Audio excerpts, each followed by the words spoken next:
Hey everyone, I am late coming on. Much apologies I extend. I, in all candor, had a very relaxing day after a humongous 2 days, well, a little less than 2 days, of time with friends from Cal at Friday night parties, yes, with a plural, and leading up to what should have been a momentous Cal-Stanford big game, but was not. I am not here to talk about the game that should have been at all. However, I am here to talk about the main cog in the wheel of the loss, a tremendous loss that was the New England Patriots blowing the Oakland Raiders out of Estaca, New Mexico Stadium, 33-8, as part of yet another National Football League foray into Mexico, south of the border, to sell pro football, the NFL way, to an international audience. And you would think that with all the hullabaloo, with all the stuff, with all the noise, with all the crying about how our beloved Oakland Raiders are this international brand, I'm sorry. The Raider fans were outnumbered by the Patriots fans, because you not only had the Patriots white jersey fans, you had the 70s throwback red jerseys too. They were all over the place from what I could see on television. Maybe somebody here was there, I don't know. Whatever the case, I will tell you what an embarrassing game. Oh my God. And now those of you, including my regulars like Rick Rice and others who call for Ken Norton Jr.'s departure via firing, really, if you are an even-handed, objective student of the Raiders game, you've got to question Todd Downing. You've just got to. And there's a reason for this. And I'll say that and read all statistics, and I'll bring my greetings to all of you Zinsters and everybody else. Welcome, everybody. Is this, look, Todd Downing took a record-setting offensive unit led by Derek Carr and made it, that's exactly the way you can describe it. I mean, there's no other way at all. There's no other way to describe it than, I mean, there are more colorful adjectives I suppose I could offer, more colorful terms, but I think is appropriate. And a number of people have called for the return of Musgrave, or since Musgrave is gone, I believe he's with the Denver Broncos, which have their own issues as an assistant. But even with that, okay, you have to say, basically that this is a mistake. It is a clear mistake. And with that, I will say hello. Hi, Donis. Donis says it's a Vegas curse. Bao says it's a Vegas curse. Aaron Blaylock, how are you? Who was enjoying the CFL, thinking that the stuff in the America is unwatchable. Eric Guerrera, greetings to you, my brother. Brim Ortiz says Todd Downing is a good quarterback coach, but not an offensive coordinator. Why would we hire a quarterback coach instead of a proven offensive coordinator? Capital question. Silver and Black Oak says the Vegas curse is real. It would seem so. It would seem so. As does Donis. It would seem so. Octavia Arias says season over. I think Octavia, you're absolutely right. Hey, Octavia, I thought you were going to be in Mexico, or did I misread something? Just curious. Big April said, we just got a taste of what the Las Vegas Raiders are going to look like. This is Big April saying this. If they move, they better pray they don't leave. Amen. Even, you know what? I'm glad you said that.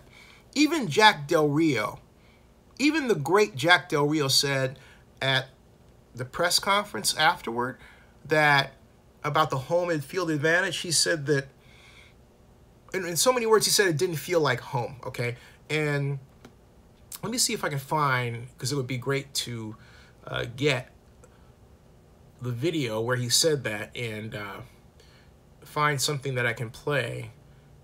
It's not a copyright issue, because if I find what I'm looking for, I will locate a snippet and the right snippet, and I can use that, because it falls in within my fair use legal rights. Okay, so let's see what the Twitter cat drags in with respect to Coach Del Rio in videos, and I don't have. All I want for Christmas is a quote from Jack. Well, I don't want that for Christmas, but you know what I'm saying. It's not here. It's not here. They've got top Jack Del Rio post game is what I'm looking for. Post game. But while I'm on the search for that, even Jack Del Rio had to admit that it wasn't really worth the trip. Okay, it just wasn't. And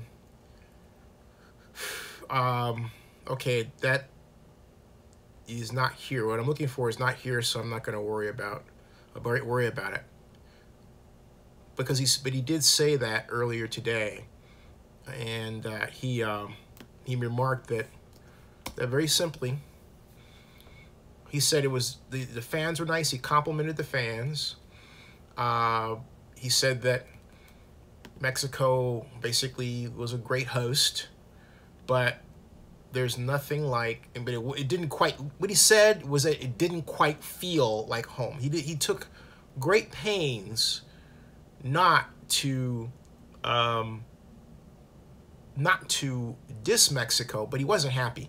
As on Twitter, Jose Ramon Rodriguez says, who's just a random Twitter guy, Coach Del Rio upset the game was in Mexico after the loss when you should be more upset with your coordinators.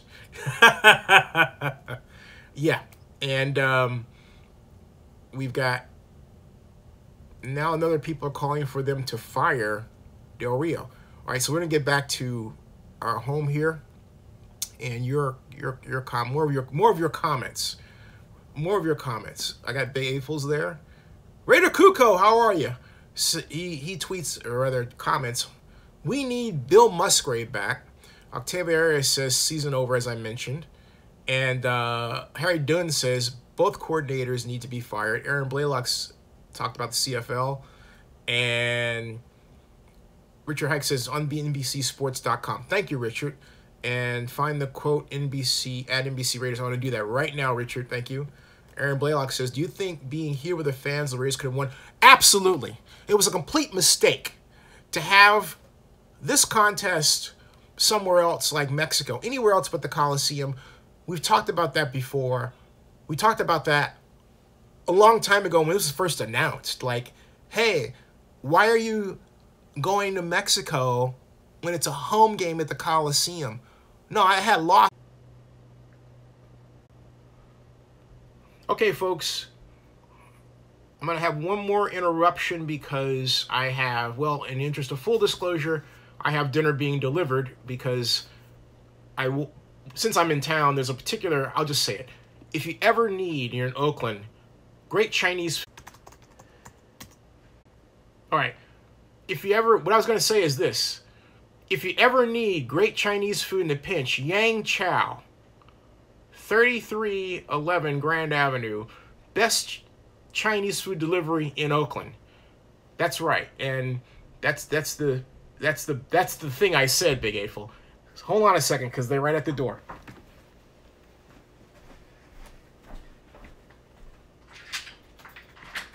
Hi. Great. I was giving you guys a video shout out. I'm doing my live stream. Hold on a second. So one moment, please. Yeah. So there is. Oh boy. And, that's interesting.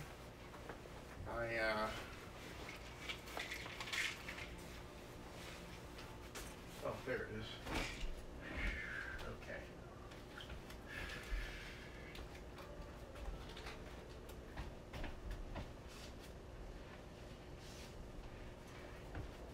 You have $5?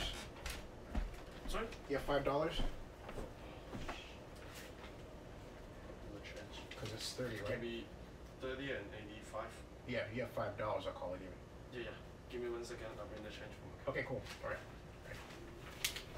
Anyway, folks, as I was saying, if you ever need Chinese food in a pinch, Yang Chow, 3311 Grand Avenue, Oakland.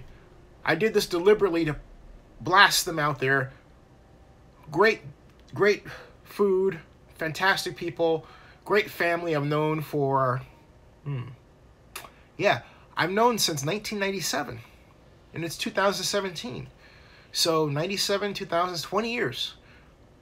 I've seen their kids grow up. They now run the restaurant. Food is fantastic. They have a great buffet on the weekdays that goes from 11 o'clock till 2 in the afternoon. So Yang Chow, that's the place. So as soon as Richard Hike says, you mean the city hasn't ran them out of business? You know, with the minimum wage and everything, Richard, I think your comment is absolutely right on. And no, and it's a huge problem. It is a huge problem. Hold on a second, please. Yes, okay, sorry. All right, you got it? Yeah. Okay. Thank you, sir. Oops, sorry about that. I got it. Okay, cool. Hey, Thank you. you guys address 3311 Grand, right? I'm sorry? The address for Yang Chow. Yes. Yeah. 3311. Yeah. All right, thanks. All right, thanks a lot. Okay, cool. See ya.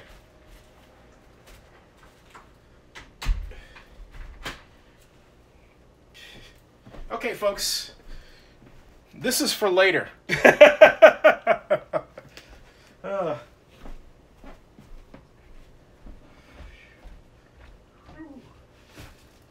All right, back to it. Now, as I was saying,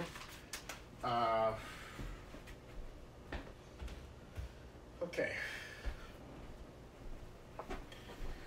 Now, as I was saying, or saying, that's for later. Now, I'm back. All right. Joseph Binsman, how are you? Joseph says, Raiders, I thought, would have a tough one today with the Pats. My Giants won a pride game today. We better had after last week. Yeah, I think that was more a case, talking about the Giants winning 12-9 versus the Chiefs, of, frankly speaking, the Chiefs not taking the Giants seriously. Richard Hike says, actually, numerous businesses have shut down this year. Latest victim is Overland. Wait, what? Overland? You're kidding. Whoa. Overland? The Overland Grill? Wait a minute. This is shocking. Hold on a second. What? This is horrible. Wait a minute. I gotta look this up. Overland, Oakland. My gosh. Overland, Oakland shut down. This is Overland Bar and Grill, 101 Bar Broadway, Lively Space. That's sad. The Overland shut down. Overland Country Bar and Grill closed. I believe I have a video from there. Richard, Overland, Oakland, Zinni, 62. Hold on a second. If I'm not mistaken. Why is my... Yeah, this decided to be slow all of a sudden. Zinni, 62. Yep, the Overland Country Bar in Oakland. I was there May 29th of 2015. And it shut down. Now, that's... I'm going to put my little link here of what he's talking about. That is really...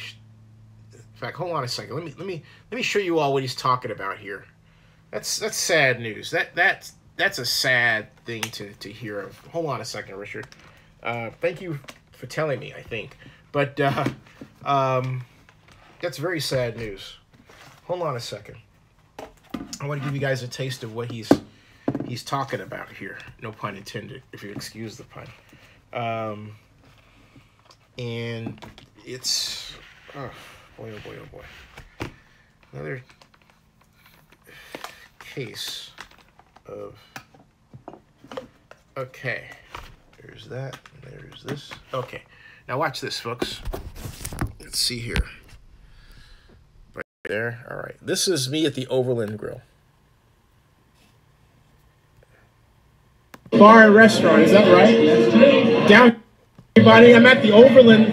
This is Oakland's only country Western bar and restaurant. Is that right? Down here at Jack London Square on the corner of Embarcadero and Broadway. We're actually here for her birthday. Say happy birthday. Come on in, y'all. Yeah, celebrate your birthday. Yeah, that's right. That's right. And I didn't know this place has been a fish and chips place. It has been 5 different places over the course of the time that I can remember. And I remember when this is after the port put its money to redevelop this place, and it had a decent restaurant. Then that went by the wayside, and this is the the 5th iteration of something. So anyway, what'd you say? I'll tell you, the Overland was the original name of this place when it was an eatery downstairs and a brothel upstairs, and so they brought it back to the original purposes with the addition of some country music and some line dancing and some amazing pulled pork and really spicy pizza. So and the women here are cute. Oh yeah, except her.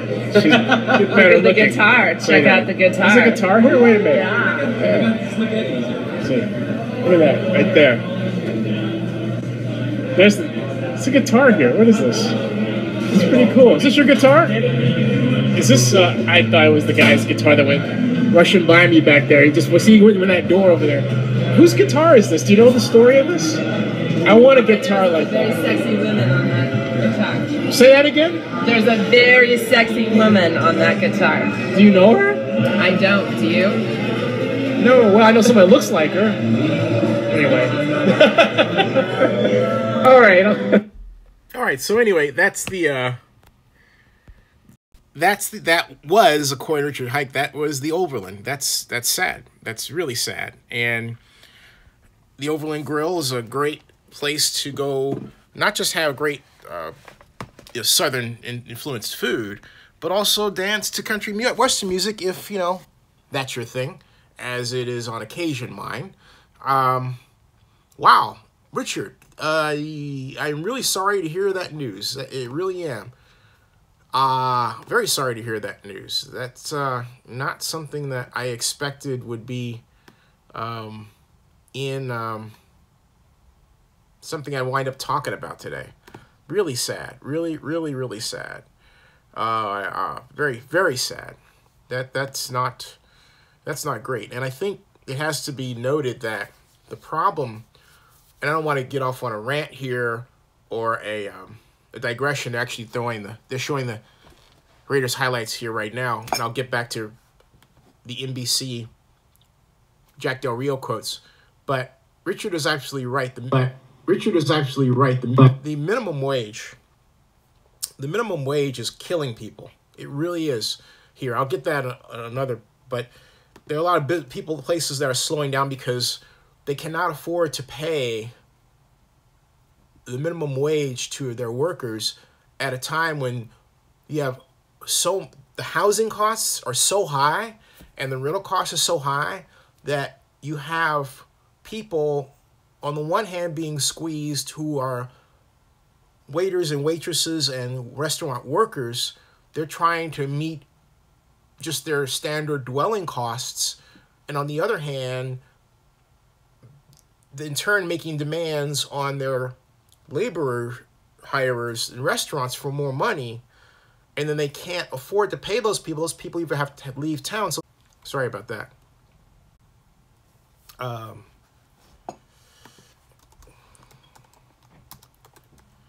There is a labor shortage in Oakland. I'm here, by the way. There is a labor shortage in Oakland, okay? And that's what Richard's talking about. So I'll get back to your comments. Big April says that Crawford that Mark Davis needs to sell the team. Silvermaid says they have so many holes that I doubt they will make the playoffs for the next several years. Big 8 says, Silvermaid says, how many drops did these wide receivers have? Well, how many misses did Derek Carr have? Silvermaid says, we don't even know of the 2017 draft picks, even guys to build around. And I would have to say whether or not. Well, Vanderdoos maybe, but Richard Hike says, sorry to hijack the show. No, it wasn't. We talk about Oakland. And look, I just promoted a great Chinese food restaurant to, get stuff at. And so, no, but that's fine. Don't worry about it. Silvermaid says, QB covering wide receiver, OB covering a wide receiver desperate. Yes, indeed. Hennessy, how are you? Who says, Mark is trying to blank us.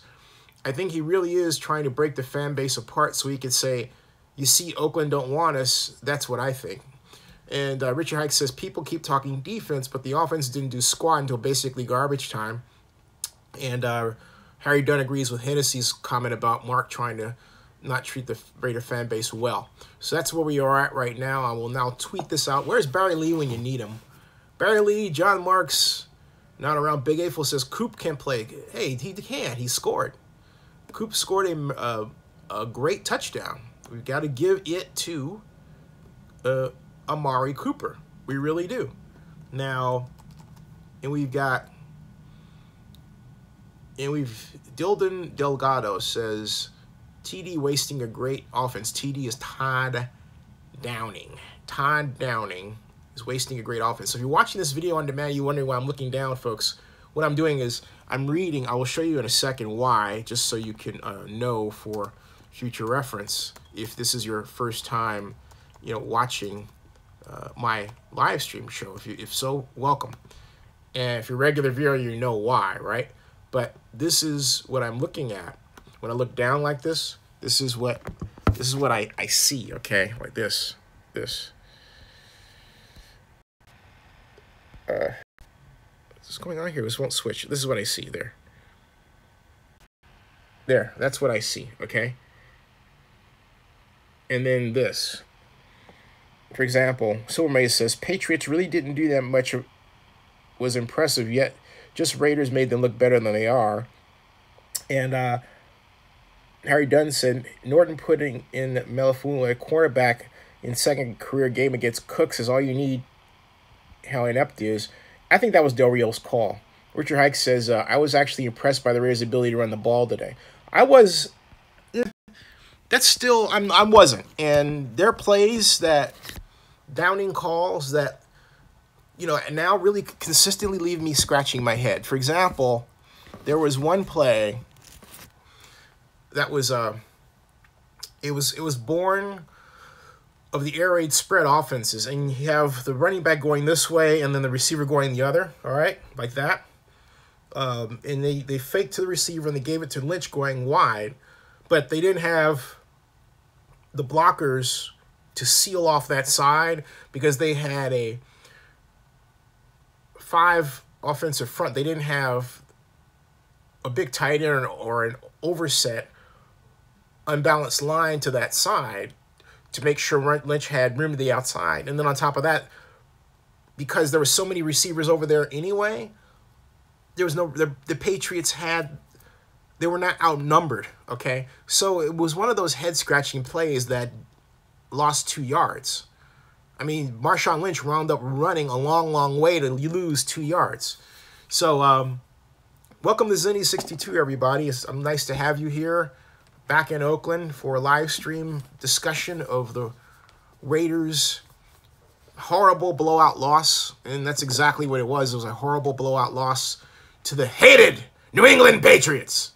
Citra says Melifonwu was play cornerback, nobody else. Conley is Conley and IR Emerson still out injury. They are depleted secondary. That's Citron writing this.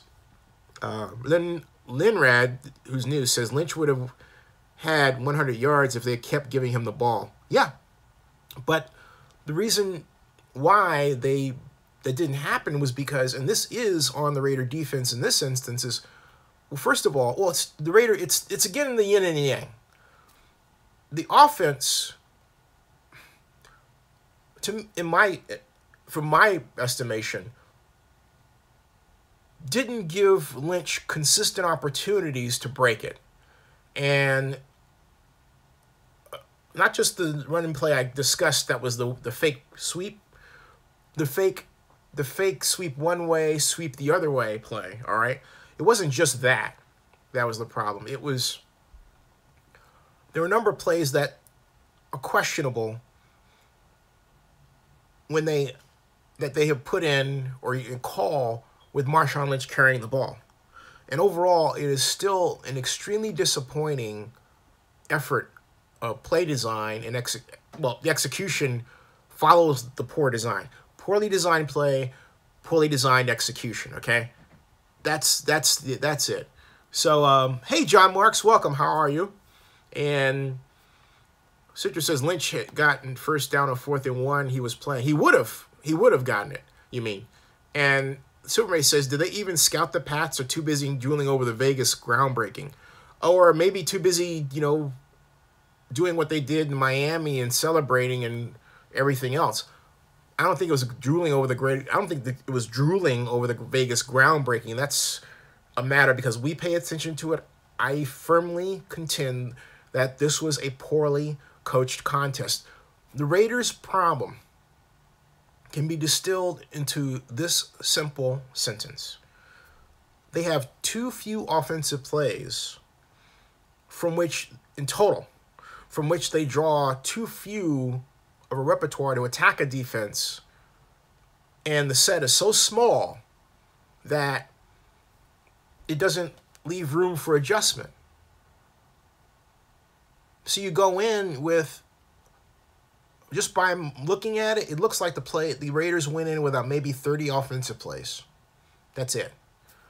By contrast, the San Francisco 49ers, quarterbacked by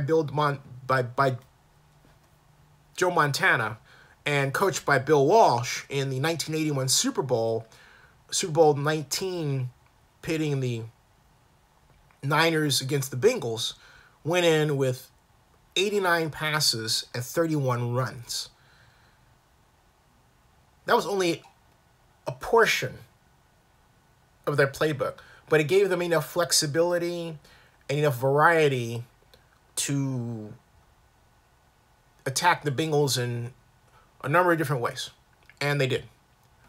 The Raiders do not have that kind of offensive approach, okay? And they're facing an organization in the New England Patriots that does. And there's let me scroll down and get some of your comments. There is an old argument in football.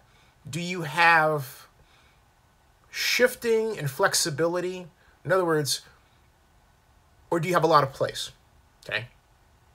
What do I mean? I mean this. You can have a ton of plays and say, well, I have 100 plays to choose from to attack a defense, right? Or you can say, I'm not going to have that many plays, but I'm going to have plays with route adjustments and package concepts so that I have flexibility in how I attack an offense before the snap of the ball on every play. You can do one or the other. The Patriots do a fantastic job of having a little bit of both. Or I should say, they have half a lot of plays, and then the other half are adjustments. What I mean by that is, hey, cornerbacks, you're the wide receiver here. Cornerbacks covering you inside, you don't run the slant route, you run a fly. That sort of thing, okay? That sort of thing, all right? Hey, I just got a note, Charles Manson died. Anyway, just, noting that. Now getting to your comments. Hey, John Marks. And as I said, and John Marks points out that the Denver Donkeys are next. Hey, everybody watching Zenny62 Live, all 50 of you. That's fantastic. Thank you very much for being here. I am very happy to have you. I am blessed to have all of you watching. And if you have any comments at all, I look forward to them. I read not every single one. I read the ones that are notable and pertain to the conversation, and really in particular, smart. So you have a smart comment, something that shows your brain is turned on, type it down, all right? Follow the Zensters, people like Delgado, people like John Marks, people like Crawford, people like Big Eightful, people like Joseph Benzman, and many others. I haven't seen CSU Rams tonight yet. Maybe I will. Now, Delgado, and then Richard Hike, of course, the legendary one. Dylan Delgado says, did you see Todd Downing calls and plays improving next year and year after? No, I don't. And I don't. Yeah, Charles Manson died. I just got a note from CNN. Charles Manson died. He was 83 years old. Wow, what a history. What a nutso career. What a nutso career. Silver Maze says AFC West looked great, and I don't see it. Richard Hike says goodbye, Charlie Manson. Genesee says I thought Derek Carr was going to have more play control this year. What happened? Yeah, it's not there. Joseph Benson says rest in peace, monster. Not. That's confusing. At any rate, Silver Maze says amazing how Raiders can go 12-4 last year and now look like 2006 Raiders. It's not when you don't understand how to adjust. Harry Dunn says Raiders look totally botched the bye week. They should have practiced in high-altitude Denver or Mexico City for the game like the Pats did. Maybe if they played in Oakland for the game. Ed Reed says, terrible play calling on both sides. What's the latest on the stadium and the fans suing? You know, I'm glad you asked, Ed Reed, because I meant to make a video about this the other day. I didn't. I'll say it now, and then I'll make a follow-up. I talked to Russ Rivera at length. Russ Rivera is part of the effort to keep the Raiders in Oakland, and he told me that the deal isn't dead. I used the term dormant. Okay, I said it's dormant. And technically, I'm correct. Dormant means that you are in a state of where you're not doing much. Okay, you're waiting for something else to happen. You are quite literally waiting. Okay, and he confirmed that we are in a dormant state, but he didn't want it to sound like it was dead because I guess Ray Ortiz and another Raider fan had said that I said it was dead, and I'm going to say this. It's dormant. It's not dead. It's dormant. As I said before, someone can do something, but right now it's dormant. All right, that's it. Okay, so let's see here. Channel Scott says, "Do you live in Oakland?" Yes, I'm here. Adrian Gray says, "Josh McDaniels, anyone?" I'm not sold on Josh McDaniels as a head coach. Citra says, you talk about GOP and how Vegas affects stadium deal. You mean I have talked about it, or do you mean can I talk about it? Clarify that one.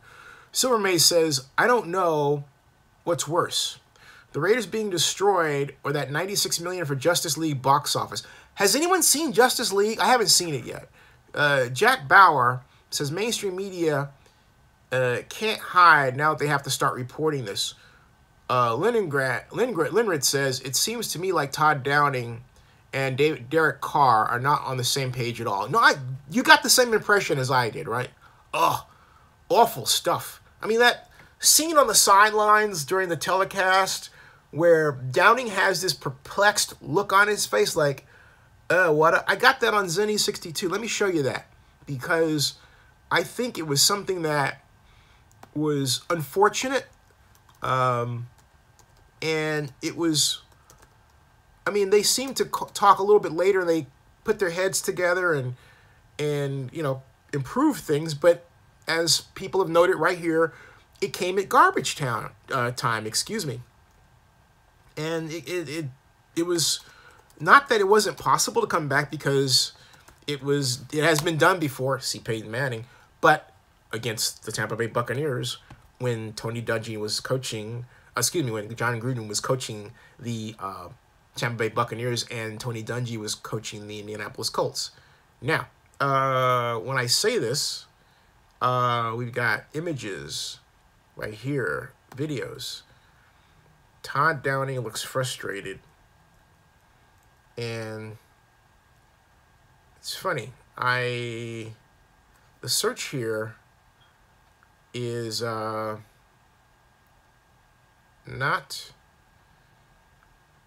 okay. I say it's Todd Downing. That's me, right?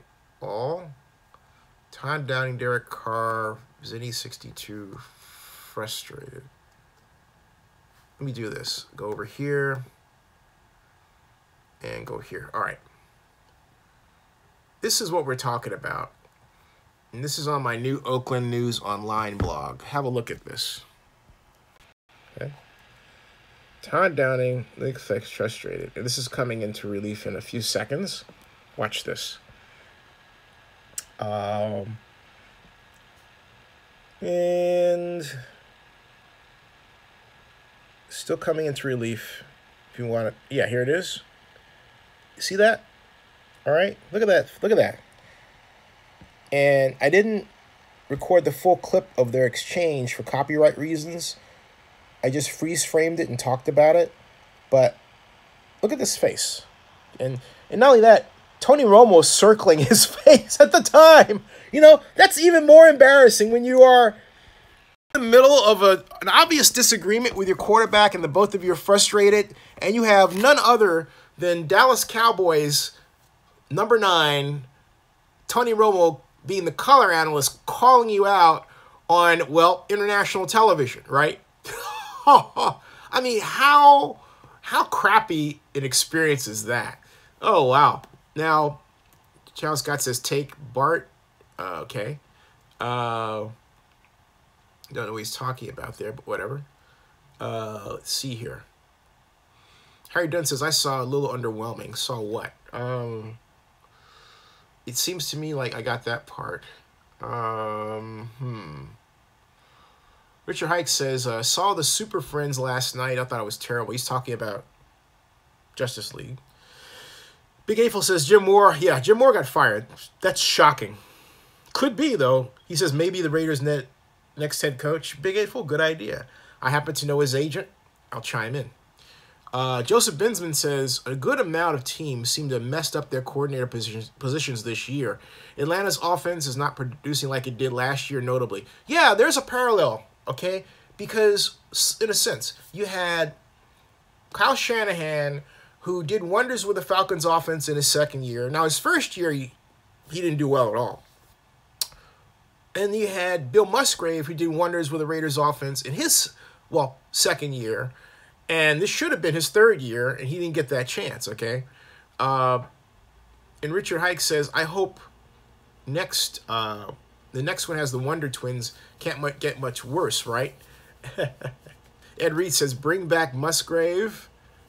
Chanel Scott says, have you ever taken BART trains with Filthy? Yeah, they are, but I saw and put on video here at Zenny62 the new cars.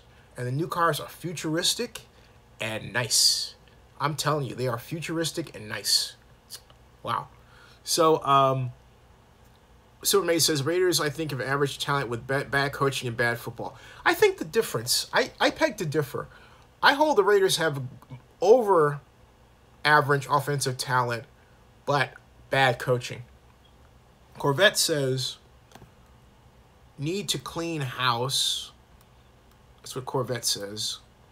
Bouse is here. Bouse is here. Corvette says, need to clean house, all new coaching staff, or at least new OC and DC, offensive coordinator and defensive coordinator. Linrid says, so do you think RM keeps TD? I think, who is RM? Reggie McKenzie keeps Todd Downing. Or would he fire him before or during the offseason? That's, in that Raider hierarchy, Jack Del Rio's call.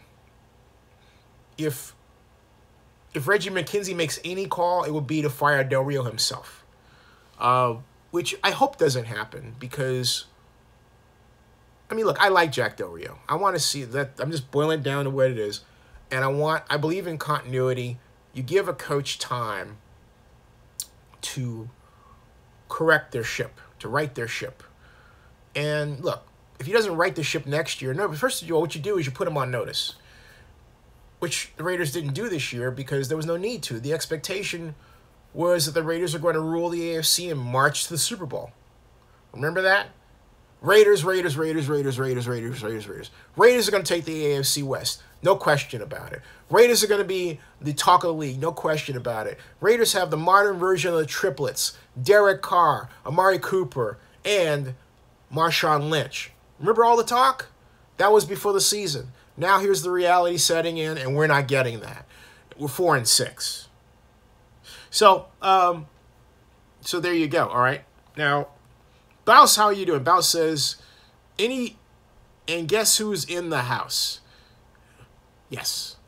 And here it comes. And as Milmo Scott says, Bouse! John Mark says, boss is boss. Boss your ruler says, Big April, yeah. Raiders 41, Pats 38, laugh out loud. Big April says, watch the Raiders bring back Hugh Jackson as offensive coordinator. You know, I wouldn't mind that one. I think Hugh is a better offensive coordinator than head coach. As the person who recommended Hugh to be the head coach of the Raiders, yeah, there you go. But, and I say that sadly, you know, at a time when I think that there's a, you know, kind of a war on black management in the NFL in a sense. Yeah, I did say that. Anyway, and that includes quarterbacks like Jameis Winston, who's innocent, by the way, if you didn't hear the news today. Anyway, Bashirula says, Karma, I told you all summer, but you all Kool-Aid drinkers had a hot cup of reality. Big Abel says, boss, your ruler, I was wrong. Sue me, laugh out loud. Aaron Blaylock says, Hugh Jackson? Super Maze says, expect the same result next year if they stay with Downing and Norton. Ed Reed says, a good team, bad coaching, offense and defense very vanilla, no blitzing on D. And offense needs to look at last year's offense and had not, what was he saying?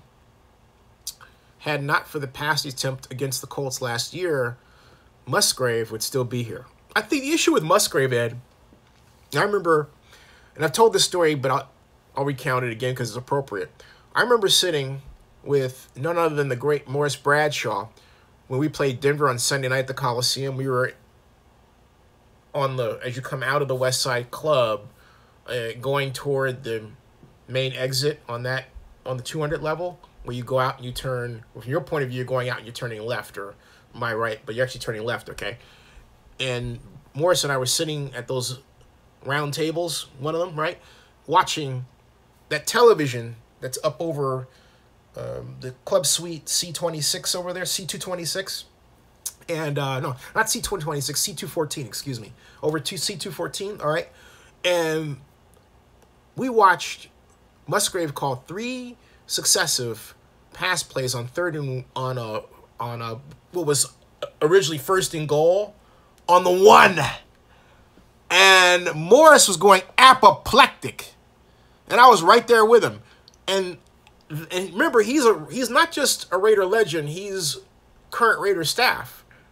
So when current Raider staff is complaining about the offensive coordinator, that gives you a clue what the conversation is inside the building, okay? That's what started it. I got to tell you, that's what started it, all right? So, Big Apple says, I was hoping it gets hope. Bashirula says, it was more than wrong. You were being real with your stuff, bro. Aaron Blaylock says, the talent is underutilized. Paul says, Reggie's 6th year in defense has been awful. Reggie's a loser. Silver Maze says, did Raiders even blitz? I didn't see it. Chanel Scott says, I rode the new train. One of the operators let me on. Oh, cool.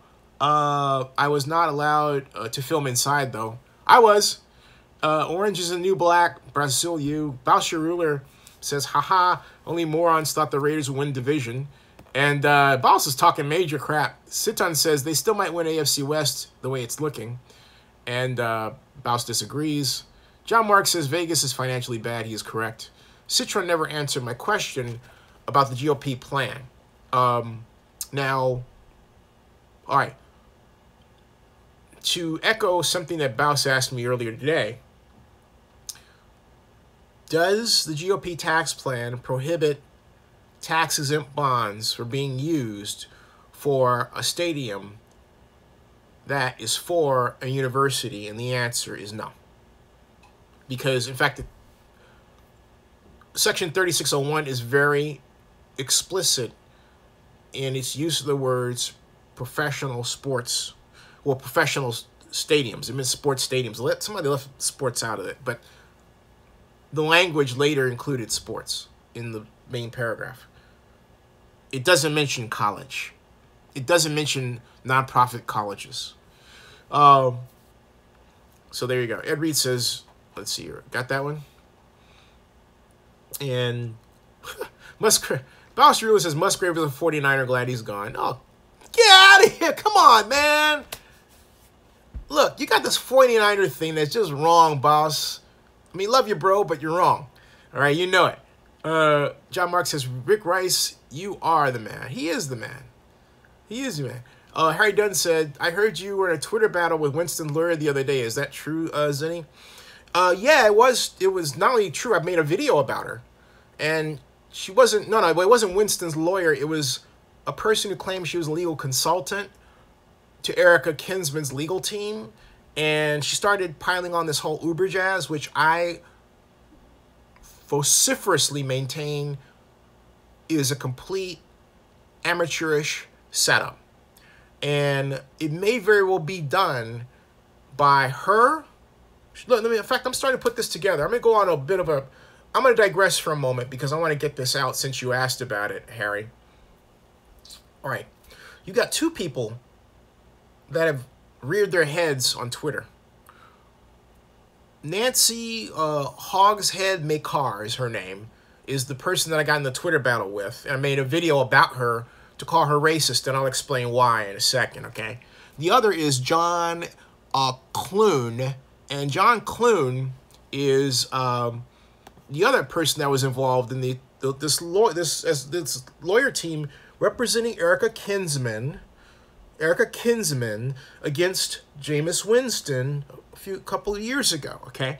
And she was pointing out to me, she says, well, he did that, she claims then, and my shot back was very simple. Erica Kinsman,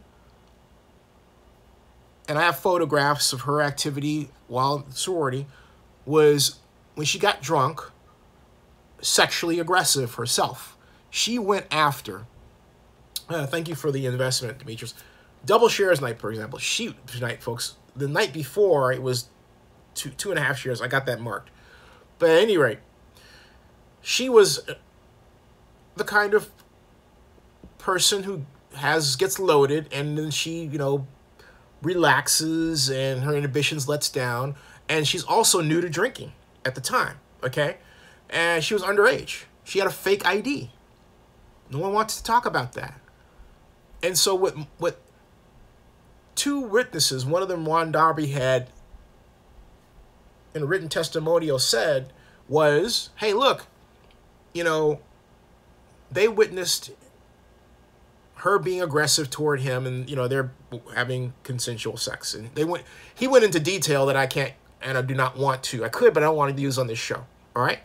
Now, as it turns out, Ron Darby was in the car with Jameis Winston, but this is the kicker. Jay Glazer, my friend Jay Glazer, yeah, he is my friend. I met Jay Glazer when Jay Glazer was just hanging out at the owners' meetings before he got picked up by Fox. But Jay Glazer says he has a copy of an audio from Uber to Jameis Winston asking about he and another passenger, a couple of other passengers in the car.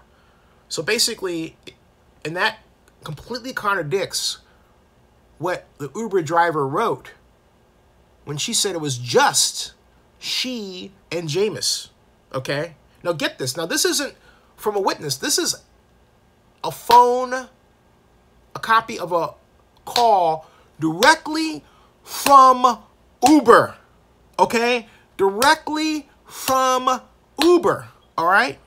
So all of a sudden, here we have the same set of lawyers that were involved with Erica Kinsman, and they are involved in this? They had been retained by the Uber driver? You know what it was? That was a setup. Here's the other thing. That happened March 13th, 2016. You mean to frickin' tell me it took this long to bring this up? That spells engineered setup. John Clune, C-L-U-N-E, should be disbarred for his actions. The Bar Association in wherever jurisdiction he is in should investigate him for fraud and yank him and take his license away. And in this crap, this is a setup to get Jameis Winston in trouble and more. I'm going to go a step further and assert that there are some political hacks behind this who want to basically get the idea out that one more person is not behaving in a way that's proper toward women, but they want to manufacture it, okay? So here we have what happened with Al Franken, which a number of people say looks fishy, and now we've got Mr. Winston. But here's the cover story. No one wants to be seen as, well, you don't want to say anything against it because, oh, then you're criticizing the lady. Wait a minute. That's not right, okay? And that kind of approach threatens to wreck our entire justice system and our entire society. A person is innocent until proven guilty. You don't leapfrog the court system by burning a person's reputation through social media, and that's what they're trying to do. And then, with all this fake news out there, build a fake case and then attack Jameis Winston with it. That's what they're trying to do. That's what they're trying to do. In Al Franken's case, hey, he's up there in years. He doesn't remember everything that happens to him. So he says, you know, I don't recall that. But then he says, I'm sorry for however I did. Leanne Tweeden, Playboy model, also equally aggressive at the time with a number of men, has photographs out there, okay, and a number of situations out there as well. She's also a Republican donor. Did you know that? Leanne Tweeden twice gave to John McCain. That's right. She is seen in picture after picture with the troops and with Republicans. She is a known conservative. So you see how all this is playing together? You can't trust your news anymore, folks. The whole idea of it being taken over by the Russians as fake news, hey, you know what? It's beyond that. Fake news is the norm today. You have to consistently have these arguments and have people go out there and hunt and fish and vet things because you can't even trust the media with the brands to vet them anymore. It's that bad. We are there now. It's horrible, okay? All right. Back to the comments. You see, Citrus says, I think I missed it. Oh, Joseph Business says, I don't think it's a Franken thing. I believe it's not compatible to Moore. Moore is a true monster. Bashirula says it's fake news. Big April says, never could trust the news, but double that now. Crawford says, super fake news. And Crawford371 says, Leanne Tweeden is a smoke show. Rick Rice says, Jameis Winston led the NCAA in stolen crab, although it hasn't translated very well in the pro ranks thus far. And Bashirula says, laugh out loud, Al Franken. And as Richard Hike says, Al Franken thing is fishy. The same woman is a videotaped groping a musician at an exact same event. Hey, can you send me a video of that, please? Richard, thank you very much. Bashirula says, Channel Scott. I don't know what Channel's saying. So I'm not going to worry about it. Harry Dunn says, whatever. But Channel Scott pissed off the Zinsters. Hey, Channel, that happens, man. You piss off the Zinsters, you say things that are stupid or insulting, you're gone. Okay. Demetrius Dunn says, when do you think Oakland is going to make a play to keep the Raiders? You know, I still believe behind the scenes they already are doing that. There is a lot going on, and people that normally talk aren't saying anything, okay? Again, Coliseum City is not dead, as I was reminded by none other than Larry Reed himself. Coliseum City is still alive. Keep that in mind. Rick Rice says, Zinni's face needs to be on the side of the Raider helmet, or any professional team for that matter. Which one, though? You want this face? This face? This face? This face? This face? Or this face? I mean, which one? The Oakland Raiders are staying in Oakland. So says the law office of John Marks, as identified by Crawford371. And Boss Rule says, Zinni for 49er PR, man. Ding. Thank you. And Rick Rice says, Boss for South coordinator. I love it. That's funny as heck. Richard says, I don't have the video, just saw stills. I'll send a link to the story. Thank you. Yeah, Moore, Rick, you know, Roy Moore, he needs to, that's sad, you know, that's, I mean, come on. Oh, Rick Rice says, top of the head. All right, cool. Talking about which one of mine should be, I guess he means like this. you know, like this is like this. This is what he wants to see. This is the Raider pose Rick Rice wants to see on the Raider helmets, like this. How's this one? I call that my Chris, is it Chris Klein, who played Captain Kirk? Chris Pine. You know, when Chris Pine was in the first Star Trek reboot, right? He had this poster like this. It was on this, like this. I thought that was cool because it made him look futuristic. You know, he didn't have the bald. He wasn't bald like me. I was more like the Klingon that was played by Eric Bana, who got, you know, Star Trek got best makeup for that. Anyway, all right.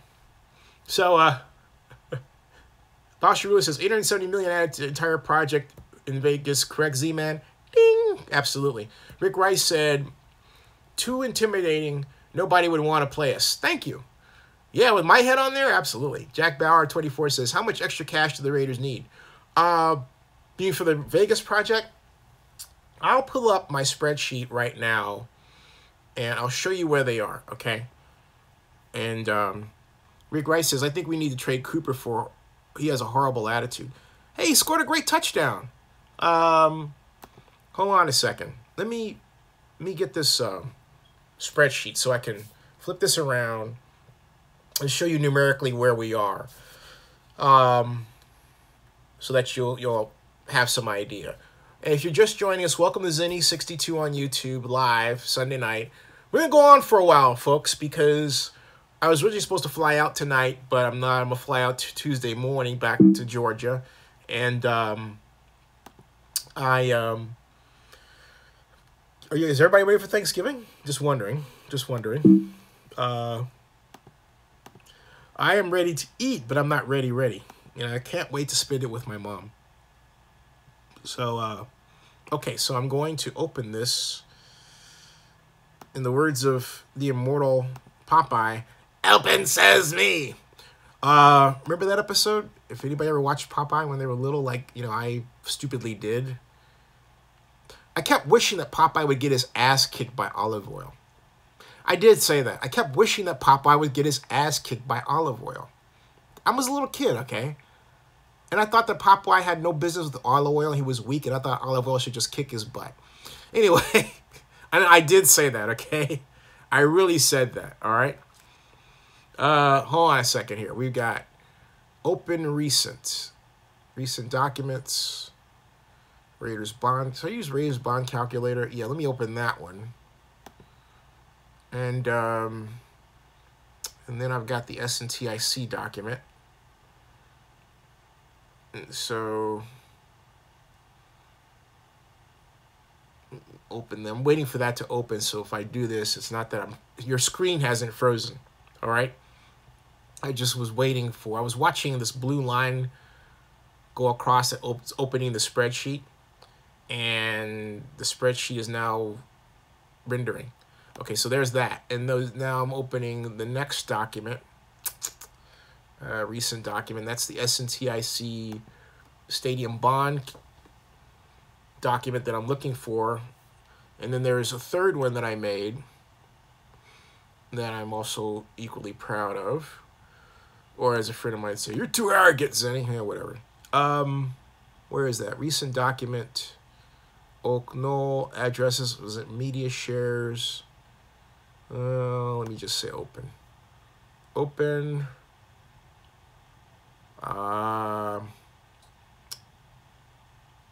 XLS. Bond calculator. Wait a minute. Okay. I should just have .xls. All right. I've got a lot of stuff associated with this deal. So I'm waiting for the, all right. Raiders Las Vegas NFL Stadium spreadsheet. Oh, open says me. Yeah, that's from Olive Oyl. All right. Let me take you to where we are. All right. Here's where we are. Excuse me. Okay. Some of you have seen this before, so, you know, bear with me. I'm going to go through this real quick. All right. These are all the project costs, which total $3 billion. They consist of construction costs, land infrastructure, off-site transportation costs. That's highway improvements. That's parking, the relocation fee, the practice facility, contingency. The total project cost, $3.04 billion. Okay. Now, funding sources. You have the team investment. That's $500 million. Okay. You've got public investment. That's the bond issue. That's $750 million. You have the Bank of America loan right here. That's $850 million. The total is $2.1 billion. So there's your shortfall right there. Okay. Now that is your stadium project revenue, which is in deficit. That's your stadium construction deficit. Okay. Okay. Now, this is your. These are the best way to think of these is basically this. These are your operating. These are your stadium construction costs, and here are your operating revenues. That's what this is. These are all of this information is from the original. These are from the consultants, Southern Nevada Tourism Infrastructure Committee documents. All of these numbers are checkable. All these base numbers. What's going on here? And then we have, okay, sorry about that. And then we have your total stadium revenue, $1.2 billion, or $41 million annually, all right? And I didn't put an inflation factor on that, okay? So just to be, candid there, I didn't inflation it, okay, at all, okay? So that was a sum of B, all right? That's this times 30. So there's no, I didn't put a inflation element on there because some costs don't increase, some revenues don't increase with others. And then if you put an inflation rate on the revenue, you have to put one on the cost as well. So, it ends up coming out the same way. So I didn't do that, all right? Now, we've got estimated operating expenses here, okay? And that's from the Southern Nevada, that's this, that's $21,537,000 here times 30, which gives you this, all right? Then I've got the net operating income, all right? Net operating income is this here, and all that is basically revenue minus expenses, okay? And so that is B33, all right? And we had 29, which is total stadium revenue, which is here, okay? Right? So we have the revenue minus the expenses, okay? Revenue minus expenses, which is here, all right? And that gives us this nice little cushion, okay? That's not bad. That's over a 30-year period. Now, what happens is that where it gets gnarly is when you look at the debt service from this is the Bank of America loan and its impact, all right? And then this was capital expenditure, okay? So you add debt service and capital, it gets that and that. That adds up to $27 million a year, okay? So that's, and that totals, when you add on the construction problem, that's $1.3 billion in the whole, all right? So, and didn't add in, and that's before I were to add in the additional $70 million over a 30-year period. Let me add that in just to see where we would be. $870 million, okay? I'm going to add that. I'm going to do this. I'm going to add this with the Bank of America loan just for grins. I'm going to say plus just for the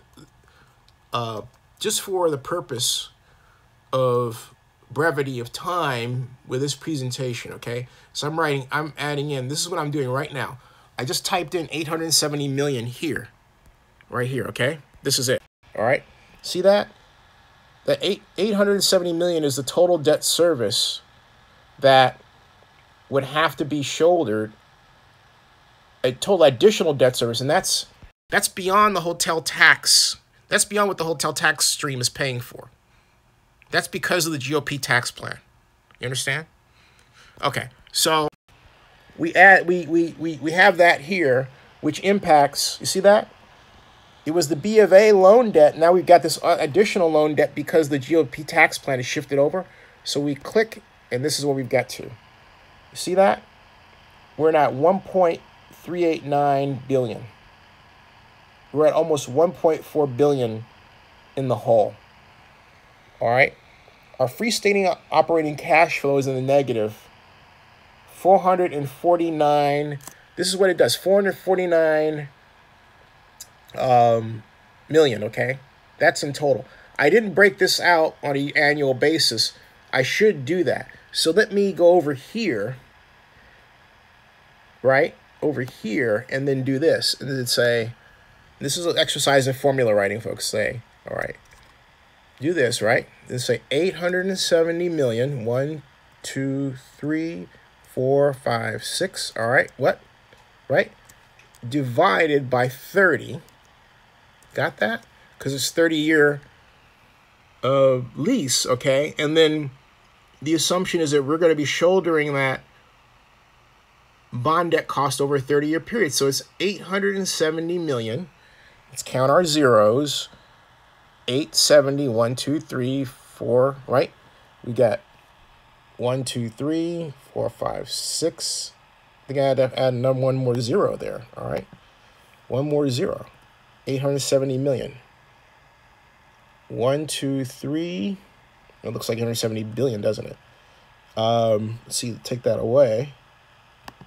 All right, let's do that again. Okay, 870. 1, 2, 3, 4, 5, 6. 7, 8. That looks like 1, 2, 3, 4, 5, 6, 7, 8. So it really should be 9. You're talking about 870 million. Yeah. So let's now do that. Right. 1, 2, 3. Okay. 4, 5, 6, 7, 8, 9. 870 million. Right. There. Okay. So we had that. So we go down here and we click that. So now what does that give us? It gives us a new, we go back here, right? That is now 61 million, which puts us to 56 million, 72,104 in the hole. Okay? All right? Or that much, okay? All right? It puts us that much in the hole. Understand? So this is higher because of that, okay? So there we go. Wait a minute, wait. There's a problem here. No, it's not a problem. Nope, that's right. That's it, okay? So there we are. So there's our deficit picture. And as you can see, it makes, in other words, the Bank of America, the Raiders have to come up with a total, in terms of additional revenues, 449 million over a 30-year period, okay? So that's what they have to come up with in order to clear out, well, that's what they have to come up with in order to fit the gap. In order to fit that gap. That's what they have to come up with. So they have to identify an additional $449,353,120 in total revenues just to keep themselves, in terms of stadium operating costs, even. That's what they have to do. That's stadium operating costs. That doesn't begin to address this problem. And that's here. This shortfall of 940 million. So this total is 1,389 million that they're in the hole. 1,389 million. You see the exercise? All right. And that's where they're at, folks. And the reason why I did that is because, as everyone has said, hey, look, the Raiders are going to have to shoulder that cost that Clark County would normally shoulder in terms of debt service if the GOP tax bill goes through, as it looks like it's going to go through. So that's where we are standing today. I'm going to actually save that document. That beautiful work and wonder. So did I lose anybody? Did I lose anybody? Okay.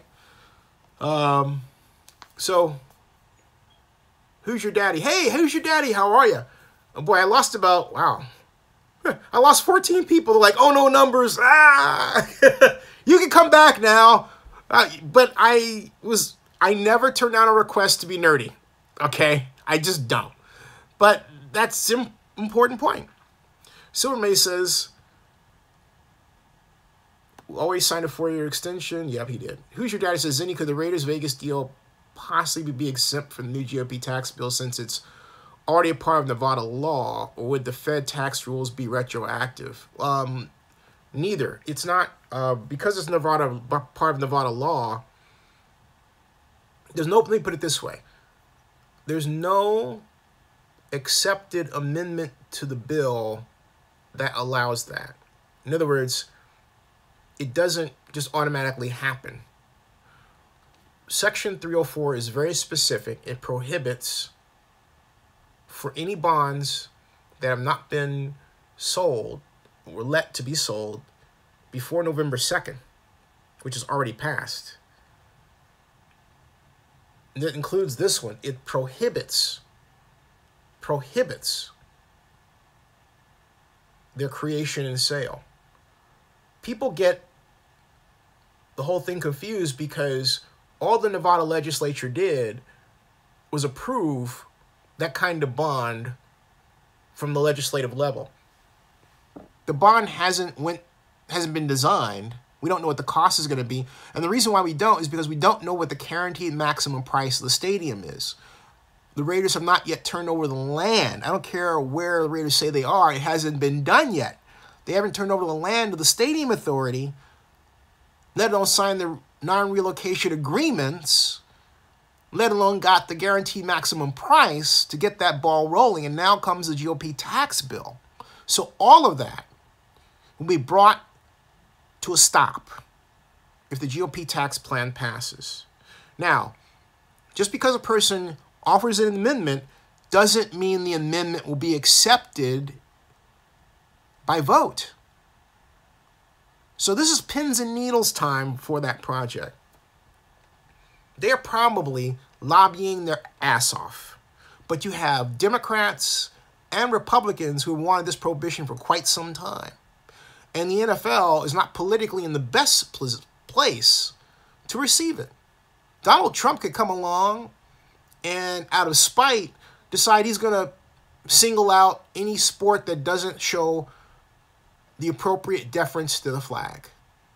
He could do that. He's president. That's where this situation sits right now. All right. So, what did I miss from people? We've got, I know Mark Davis was eating Cheetos. I didn't know that. Okay. Crawford says the project needs to be trashed. John Mark says, I'm your ice cream man.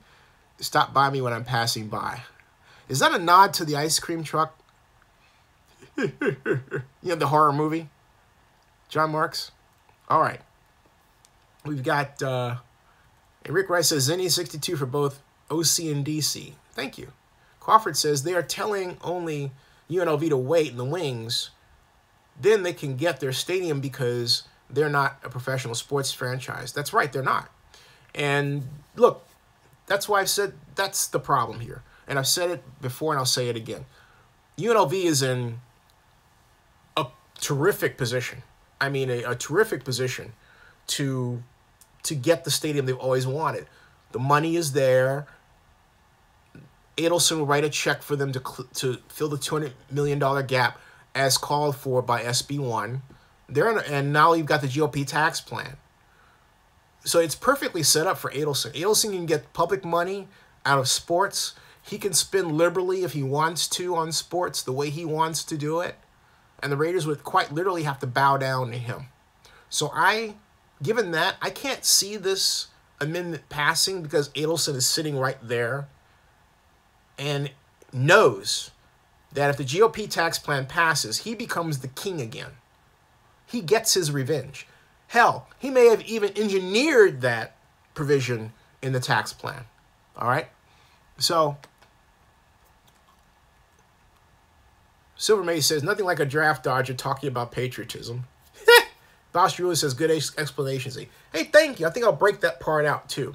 Bausch says, Stephen Hill will say it only costs $3 million extra a year. Yeah, no, he didn't actually say a year. Let me clarify that. In fact, let me find that because I think Steve is being misquoted in terms of what he actually said. So he shouldn't have said a year because that's categorically wrong. Stephen Hill, 3 million Raiders, Las Vegas. Let me check that. Okay. GOP tax. He did say Newsweek reports it says $3 million a year, and yeah, that's wrong. The difference between being tax exempt and not tax exempt. Yeah, that's wrong. And because they're saying the current difference between taxable and tax exempt interest rates is about 0.5%, and that's not true. He says it works out to be roughly $3 million a year. No, the difference between taxable and tax exempt bonds. let me. I just want to play some games here. Difference between taxable and tax exempt bonds. Oh, by the way, what he's saying is something else too. All right. Oh, muni bonds versus taxable bonds and CDs. Okay. And in terms of investments, we've got, let's see here. The yield, all right. The yield on municipal bond is 6%. And all right. And a high taxable bond yield is much greater. It's more like, let's see here. 9.3%. But there's an additional consideration, okay, beyond yield. And what what Stephen Hill isn't saying that comes out to be the truth is this. And the reason why the interest rate is much higher at 9%, and it's this, that whenever it's more than just the difference between the municipal bond and the taxable bond, the difference is in the risk, the shift between Clark County and its general fund as the backstop and the rate of revenue, and that stream is the backstop. And that's what he's not telling you because the media isn't savvy enough to ask him. And he's not going to tell them. Either that or he doesn't know himself. But I'm going to stick with the former and not the latter. A higher interest rate is attached to a bond when it's riskier. You're paying for you're paying for the uncertainty that it will work. Okay? I mean, that's just the way it is.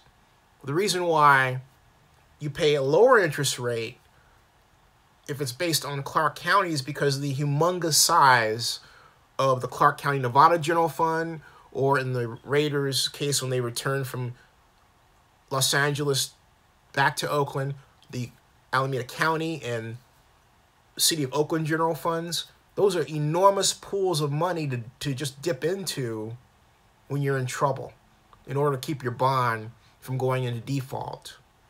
But when the GOP tax plan comes, that protection, that safety net is taken away. So for Stephen Hill to announce that it's just $3 million is intellectually irresponsible. I'm telling you that right now. It is intellectually irresponsible for him to do that. The cost is more than that. It's greater than that. And it's more like 29 million a year over a 30-year period. And I'll take that to the bank. Okay. No one is going to let them have a bond issue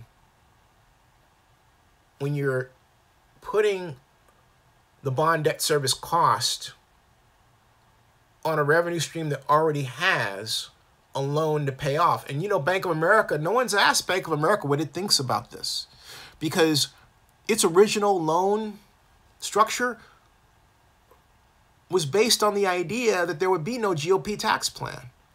Now you have it. And since the GOP tax plan is going to force the bond underwriter and the Raiders to use the Raiders income stream, income stream, since they're the stadium developer, you know Bank of America's got to be sweating bullets about that. You can't just say we're going to do the loan anyway. There's got to be a question, because Bank of America doesn't have any other example around the country where their income stream that's supposed to be go to pay off their loan is impacted by a sudden shift in the amount of money available from a stadium revenue stream that goes to pay it off. This would be a first. No one talks about that. I'm going to talk about it. Okay? So, okay. Kevin KD says, Silver Mace says, media already thinks Raiders are gone, so they don't care. No, wait. We're the media. We care. All right? So we can say it a lot, and other people will pick it up and repeat it. And all we have to do is keep repeating what we know is the truth, because we know doggone well the reality is going to follow us. That's a lot of reason why you have people coming to this discussion that we have on a nightly basis, because they have heard the truth here, and you hear it in detail. There's no place else you can go where someone sits down and walks you through the numbers. No place.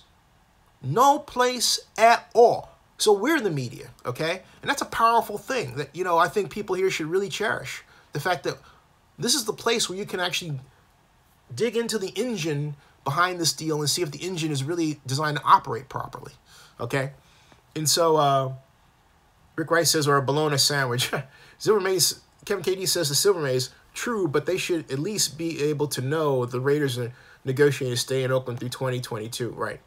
And Kevin KD says, from most of the stuff I've seen and read, the mainstream media wouldn't know a stadium construction budget from a half-eaten ham sandwich.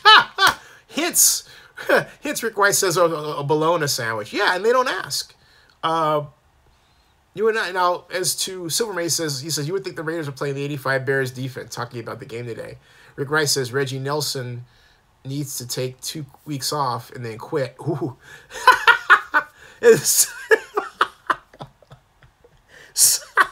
Some of this stuff is funny. I'll tell you, it just is. Rick Rice says, I think it'll be pretty good next year, Silver, if we find the right D coordinator. Rob Ryan is out there. I'm not sold on Ryan Bryan. But, you know, maybe, you know what, Rob Ryan just might be the tonic. He just might be. But I think, let's see what happens with the Jets and Todd Bowles, because I think Todd Bowles will be a better defensive coordinator than Rob Ryan.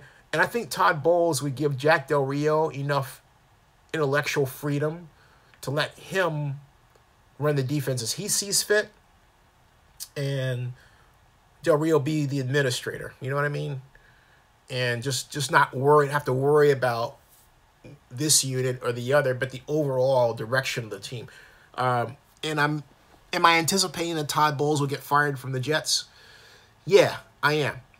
But we'll see. In fact, that reminds me.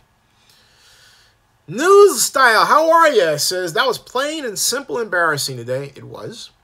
Silver May says, really annoying seeing the Vegas media cover the Raiders like it's their team, although maybe play today might get them off the bandwagon.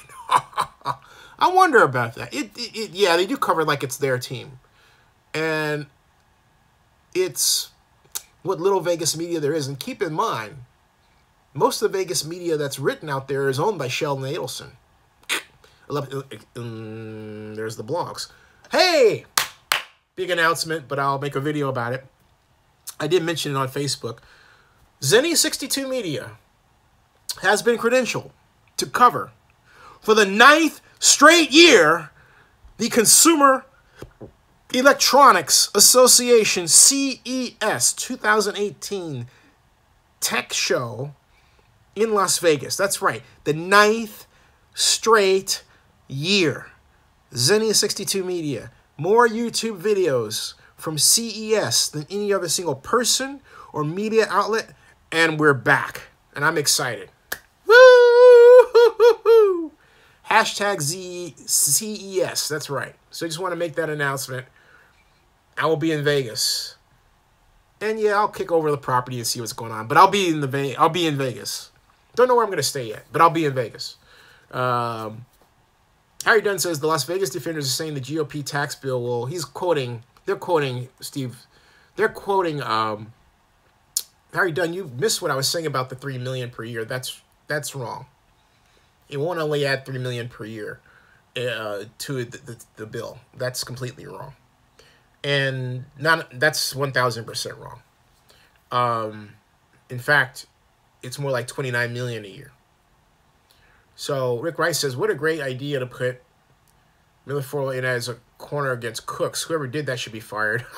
Rick Rice, it really does feel like the media hates Oakland. Yeah, it does feel like that. New Style says, in today's game just shows what Las Vegas Stadium will look like with home field advantage.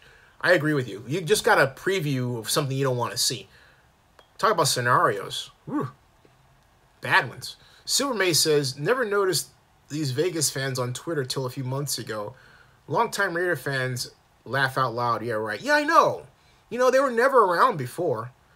And Basharula says CES equals nerd time. But wait, Baus. Hold on a minute. Don't you think that the whole spreadsheet thing that I just put you through is nerd time too? Come on now. All right. New Style says, can't really be too mad. Farrell, Stucktony, and Cooks had a good game. Rick Rice says, it's more glitz and glamour for the NFL, so yeah, I think they do. Whatever makes them more dollars, but my contention is that it doesn't. Las Vegas does not make them more dollars. It costs them more dollars. The problem, like anything else with Las Vegas, for the most part, is you get, dazzled by the glitz and the glamour. It's show money. The real money is here in the Bay Area. There's money all over the place here in the Bay Area, okay? Vegas, that's show money. That's show money. It's not real money. It's show money. Nothing less, nothing more. It's not substantial. The casinos have as close to substantial money as you're going to see there. You don't have a substantial set of large corporations representing different areas that have command of a lot of money. You do not have more billionaires there than here. But there's this illusion that Vegas is richer and better, and it's not. It's just an illusion, folks. It's just an illusion. And Rick Rice says, yeah, but to show them money is what really counts. The appearancer, no, that's not true. I don't mean to be insulting, Rick, but I'll say this. Only a fool believes in the availability of money that's shown as opposed to when the bill actually comes due. I mean, how many times, let's use Vegas as a metaphor. Vegas is the place of broken dreams. What does that mean? Why is that? Vegas is the place where a lot of high rollers go to gamble, and they have markers, and then oftentimes the markers have to put in credit for people that, as it turns out, don't have the money that they actually had when the gambling bill came due.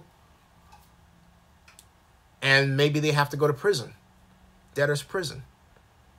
So there is a dark side to Vegas that is exemplary of this show money attitude. I want to show you or make you think that I'm wealthier than I really am, that I'm bigger than I really am. The Bay Area is not about that, okay? This is a substantial place. So, Crawford says, Oakland is reality, Vegas is fantasy. Thank you. Kevin KD says, gambling creates an illusion of available exorbitant dollars. Thank you. He also says, and Vegas fits that image to a T. I couldn't have said it better, Kevin KD. Crawford says, Silicon Valley would invest if they stay, and Davis had no interest in them. No one's went. The Raiders haven't even pitched them, like Steve Jobs' wife. But Boss Ruler says, Zinni, you nerds are needed. Everyone has their part in life, and I check your CES vids out. They're good. Thank you. Thank you. I even have a former Raiderette I saw there, who I'm going to see again. Not, but I mean, she's going to be at one of the booths. And has anyone ever seen my video with the former Raiderette who is at CES? If you can say yes, yes, or no, just Y for yes, N for no, and I'll show it. I think I've showed it before, but maybe some of you are new here and haven't forgotten. There's like 42 of you watching. So if you would like to see the Raiderette, who's now a Vegas Cirque du Soleil performer, buffed hot chick, too. Buffed hot. Someone's getting mad, but you called her a chick. But woman, okay? Yeah, I mean, just fantastic, okay? So if you want to see that video, just say yes, because she's the perfect Wonder Woman. Awesome. So Harry Dunn said, did the Raiders do a market study on where most of the Raiders will travel from or go to the games in Vegas? If they have, they haven't shared it. Silver May says, fans chanted for Brady, and there are more Raider fans in Mexico than Vegas. Looked like there were more Pats fans than that. Crawford says there were more Steeler fans than Raider fans, and they didn't play Sunday. Silver May says, Vegas, you traitor. I'll laugh out loud. So anyway, does anyone want to see my Raiderette video? What, you guys don't like women all of a sudden? What's going on here? Oh, that's horrible. The media has frightened everybody. Ugh, no, I don't want to see it. Basharula says, Harry Dunn's sort of based on these deposits. Yeah, but it's just $100 deposits. That's not... It's not reflective of their average income in terms of that. Supermay says, Selma Hayek. No, not Selma Hayek. Okay, I'll show you. Since some of you are too, for whatever reason, bashful to ask or to say something, I'll Zinni 62 Raiderette.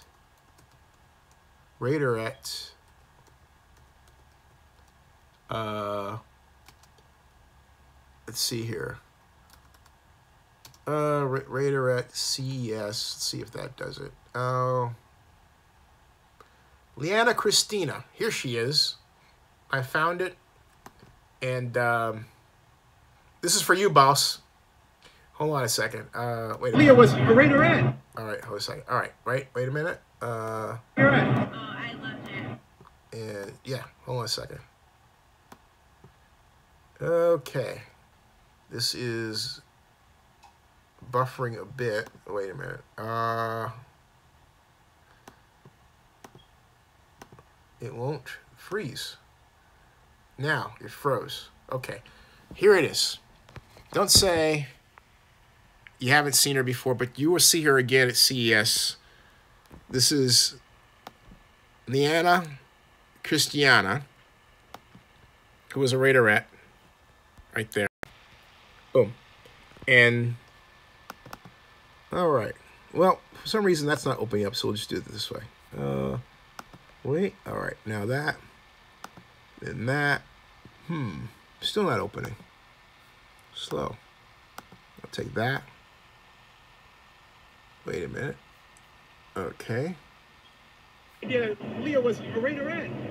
Yeah. She was a Raiderette. How'd you like being a Raiderette? Oh, I loved it.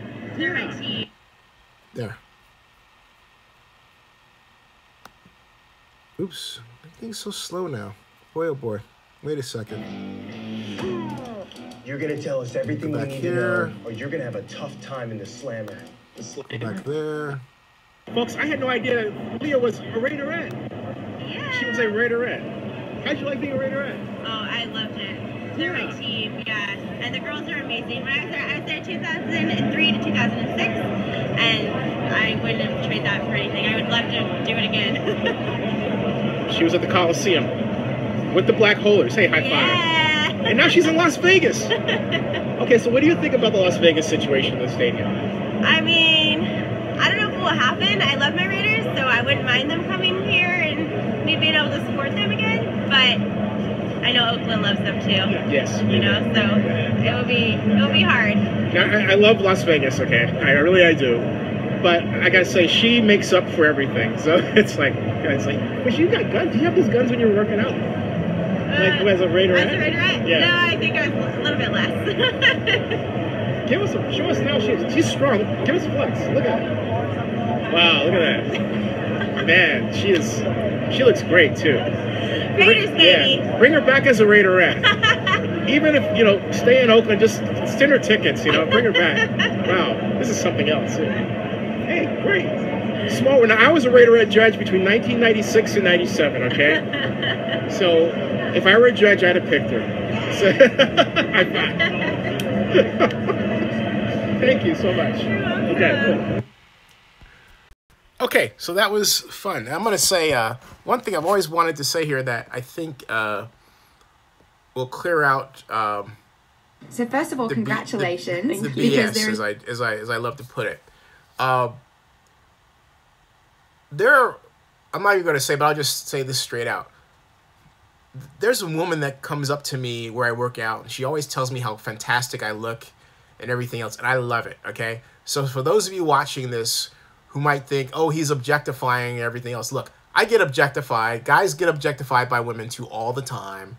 And so if you have an issue with that, I really highly ask you to go see a therapist and work it out with your therapist. I am really sick of this stuff.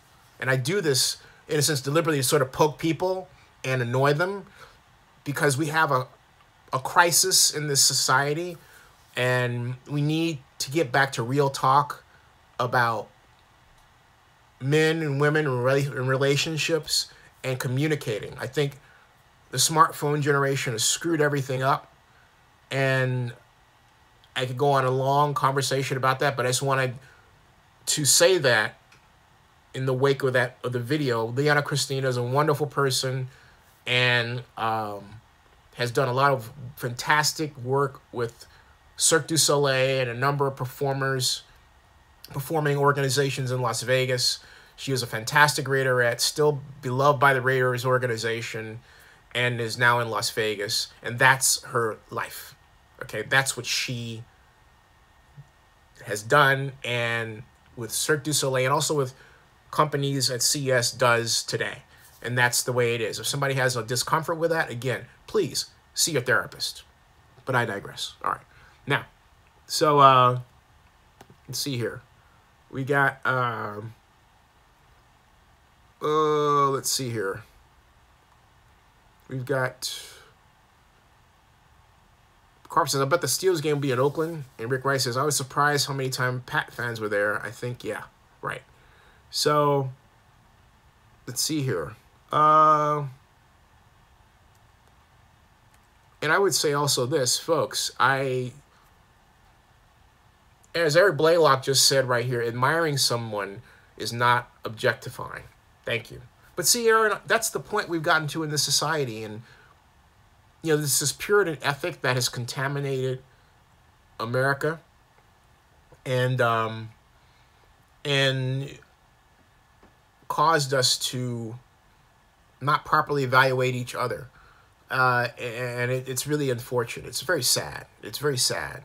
And so what's going on is that people get reduced to, attacks on social media back and forth, or flaming each other, and they don't use their real name when they flame somebody else, that sort of thing, right? Which is why there's certain comments that, I don't, and I will not right now repeat. And, viewers can't see them if you're watching this as video on demand. Because it's wrong to be any kind of ist. It's wrong to be racist. It's wrong to be sexist. And not only that, it's wrong to be intimidated by a woman who is powerful, both intellectually, spiritually, and physically. A woman who is, in point of fact, like Leia, beautiful inside and out, and strong, So, so there you go, all right? So, I will only have to say that Amy Trask should be the next commissioner of the NFL. I think it's a great idea.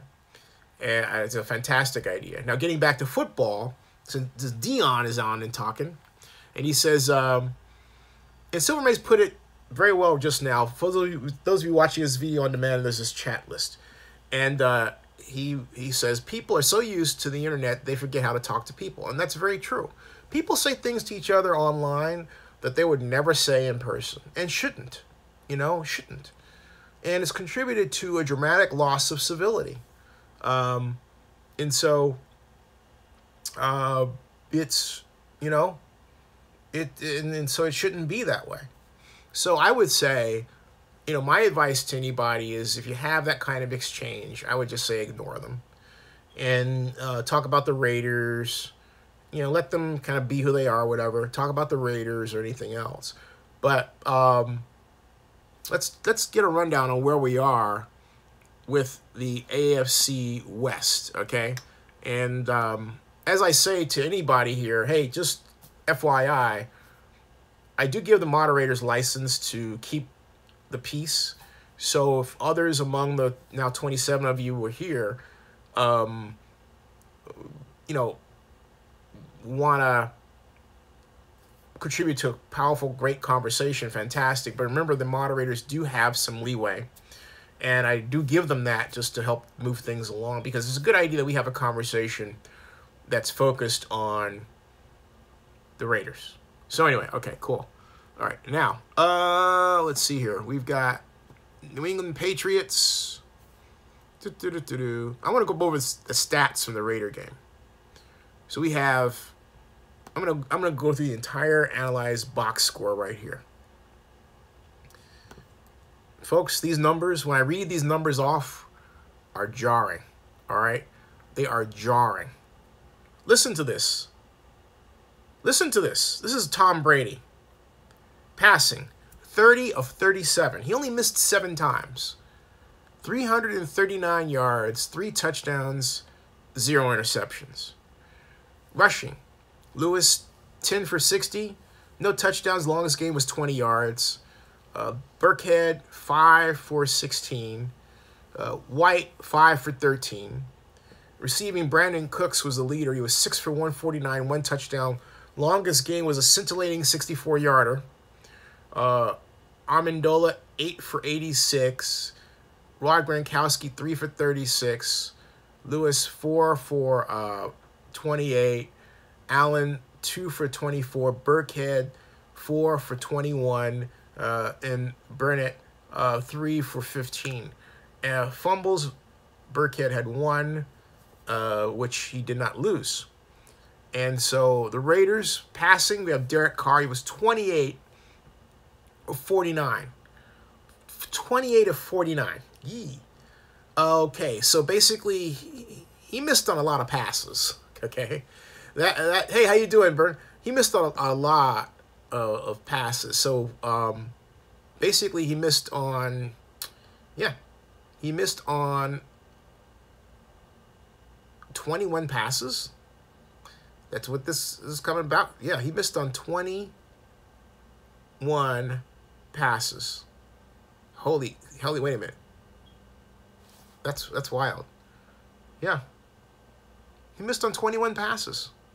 So Tom Brady missed, that's, because I was thinking about all 21 passes and what I saw, right? He basically missed on 21 of them. Tom Brady missed on 7. There's your offensive difference right there. Okay? Brady, efficient, he threw fewer passes. Carr, inefficient, he threw more passes. 1 touchdown, 1 interception, okay? Lynch was 11 for 67 yards, no touchdowns, but he was 11 for 67. It's pretty good. Now, if they had kept feeding him, if he's 11 for 67, right, at, 6 yards a carry, so 6 times 2 is 18, and so we're looking at, he could have had, if they had given him the ball 20 times, 6 times 2 is 12, excuse me, he would have had 120 yards, 130-yard game. If they had given it to him if they had given him the ball 20 times. Instead, they gave it to Richard for more carries. Olawale had 3 more, and Washington had 3 more. So let's see here. 11, they basically took the other carries that would have given, they had 20 carries in total, but they basically distributed the other 9 carries among 3 running backs, which were less productive. I mean, what was Olawale? They gave him the ball to pick up the first down when they should have given it to Marshawn Lynch. Ugh. And of course, Lynch would have gotten it. Didn't happen. All right, receiving, Crabtree, 6 for 51 yards. Patterson, 4 for 45. Cook, 2 for 36. Roberts, 3 for 28. Washington, 2 for 12. Lynch, 1 for 10. Richard, 2 for 9. Olawale, 2 for 6. C. Walford, 1 for 4. Okay? So, fumbles, Seth Roberts lost 1. And there's your difference. So there's your difference, okay? And so Boss says, Murray Cooper is overrated. Binsman says something I can't seem to understand, so I'm going to ignore it. Crawford says Roberts actually started it. Oh, talking about that push thing? Yeah. And Buffalo is about to miss the playoffs. And Rick Rice says Flacco is for the Hall of Fame. And Bernard says Mamari's drops have spread to the whole wide receiver core. Hey, hold on a second, Bernard. Riddle me this, though, okay? If that's the case, how do you explain all of the overthrows? You know what I mean? We're talking about a lot of overthrown passes on the part of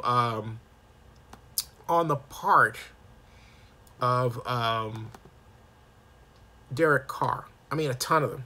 All right? I mean, a ton of them. Okay? A ton of them. A lot.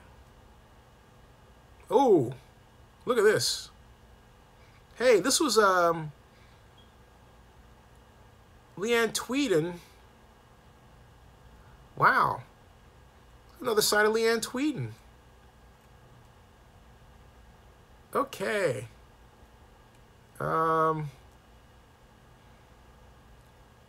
Okay. Let me see here. Leanne was a little raunchy there, wasn't she? You're thinking, what am I talking about? This is what I'm talking about, okay? This is Leanne Tweeden goosing some dude that's singing. See that? Ta-da! That's at the same event. Look at her. She's intent. Look at that. She's focused. She's going for it. Look at that Leanne Tweeden going for it. Woo! Leanne. And then we scroll down here. And this is Al Franken and Leanne Tweeden. This does not look like an unwanted. This looks like, ooh, they're into it. Dang. And here's the wide shot of this, okay? That's the wide shot. Let's take a look at the body language there. She's almost like, look at that. She's got the elbow there. See that? Okay, so Leanne is not telling the truth, all right? Is not telling the truth, okay? All right, so, okay. So, all right, now, hey, this.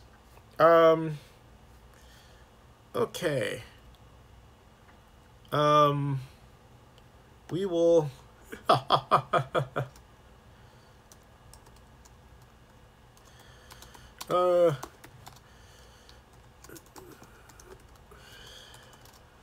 just writing some...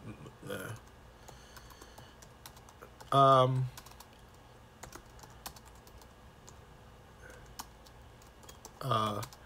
just writing something here, folks. One moment. I'm just...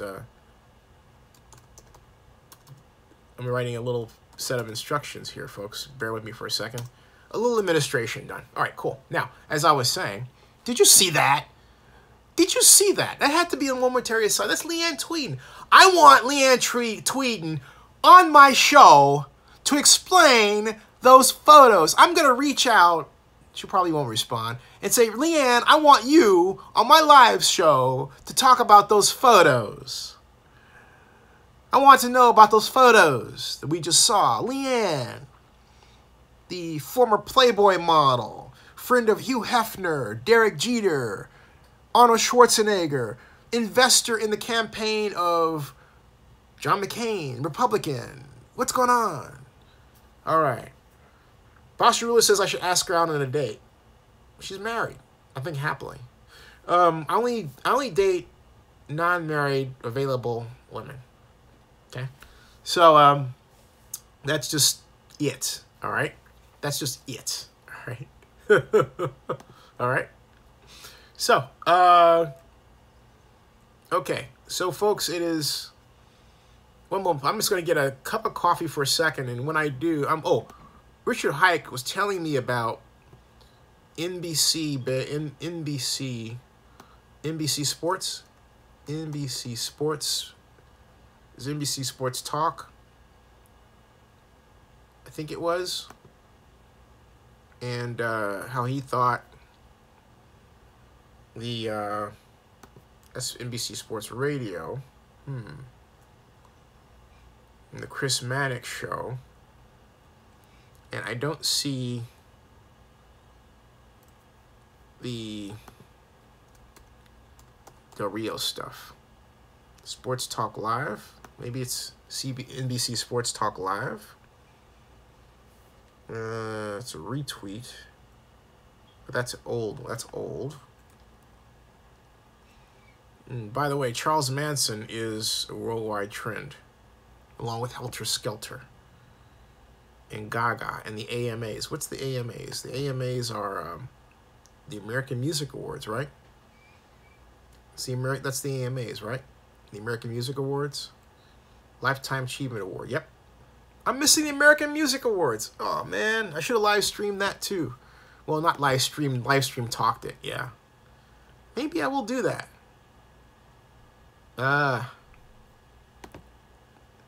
Let's see here. Maybe I'll do that. Maybe not. Back to the show. Back to the show. All right. Charles Manson is dead. Oh, there it is. Richard, I checked Twitter at NBC. Thank you, Richard. Thank you. Thought you left. I'll do that right now. Sorry, I got a little mesmerized by the whole Charles Manson announcement thing, and then the AMAs are going on. Raiders on... I get you. Raiders on Raiders snap count. Raiders call out NFL for Raiders losing home games to go abroad. Yeah, he did do that. Here is that. He did do that.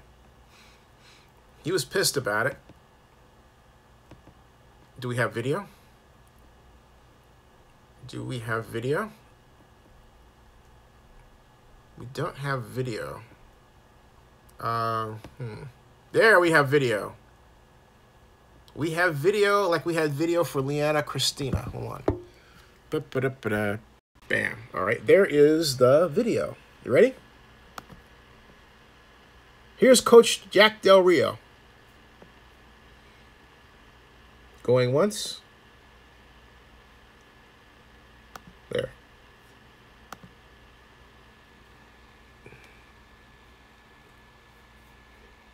I think the crowd down here is pretty excited for the Raiders, so we appreciate that. But you know, when you travel 4.5 hours, 4 hours, you're not at home. So we appreciate, you know, the hospitality. A lot of good people came out and supported us, and it's a great atmosphere. But it's hard to call it a home game, really. They've done a nice job for us the last couple of years. If this was a road game, I'd enjoy it. Maybe we just stop making them our home games. We'll be fine. So there you go. I mean, Jack went to Mexico, and look, had he won, I mean, of course his take would have been different, somewhat, but he didn't. And so he was Jack. And Jack did not like having his home 12th man or 12th people, 12th person being taken away from him. Can't say I blame him. Thank you. Can't say that I blame him at all. At all. Not at all. And Bernard says, I hate his post-game press conferences. Promises things will change and nothing happens. Rick Rice says it's true. Every week it's the same thing. Bosch really says Twitter Rio. And Big April says he should blame his boss, the owner of the team, Mark Davis, okayed all this mess. And Bernard says, laugh out loud, Del Rio putting blame on someone else. He's a great coach. Yep, sure is. Jacob P says, hey, Jacob says, is it time to dump Jack and get Gruden back? I'm not, you know what? I'm not at all sold on the idea of John Gruden as being the difference maker. Hey, folks, I've got to make one check-in. I'll be right back. One moment.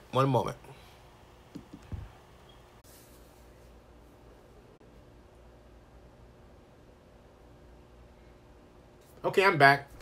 It was getting to the hour, and I always check on my mom. So that's it. And, hey, you know, somebody, I'm going to say this because this is always seen publicly, but this is a shout-out to the jerk who didn't use their real name, who made a comment that, you know, I'm 60 and I live with my mom and all this. Let me say something to you. My mom's, first of all, 83. I'm 55, which you would figure it out if you were stupid enough to realize that Zenny 62 represents 62 the year I was born, which you're not, okay? And my mom is 83. I'm the only child. I spend as much time with my mom as I possibly can, okay? If you find some shame in that, you're not a good person. And I would love to share what you wrote with your own parents who at some point, if you are a man, you should accept responsibility for helping. If you are a man. Half a man doesn't do that, okay? But real men and women who are husbands and wives and adults see after their folks. That's what you do. I go back and forth. For you to make fun of that just proves how you're not a good person. I'm saying that straight out. You are not a good person. And anybody out here who thinks that's funny, you're not a good person. And worst of all, you're not good to your parents. Okay? You're not good to your parents. So keep that in mind next time that you want to make a blast about me, you know, staying with my mom, keeping my mom company, or something like that. You are completely the devil. You are not a good person at all. You want to live with yourself like that? Fine. But do not grace my channel. All right. And I believe when you did that, you did this on my Facebook page, to which I blocked you. You make another profile, and you do that again, I will block you accordingly. Thank you. Now, moving along. Okay. Where we got here with our tweets, with our comments.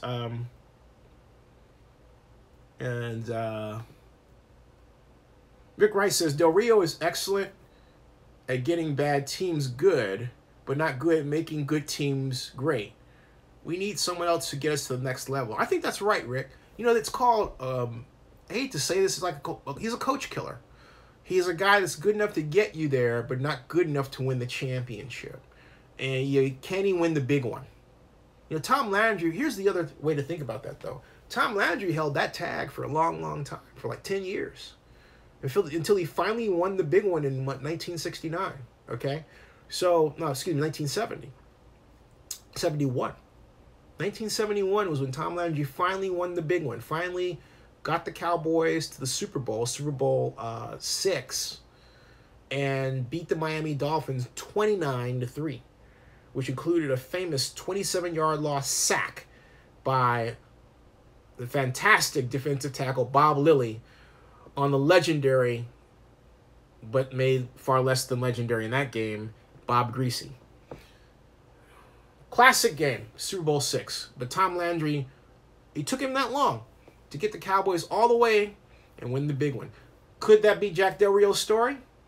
Yeah, time will tell. The question is, does anyone want to invest the time to wait for that to happen? Look at Marvin Lewis. You know, his time is running out. It's supposed to be the Bengals' year. Let's see where they are, all right? So,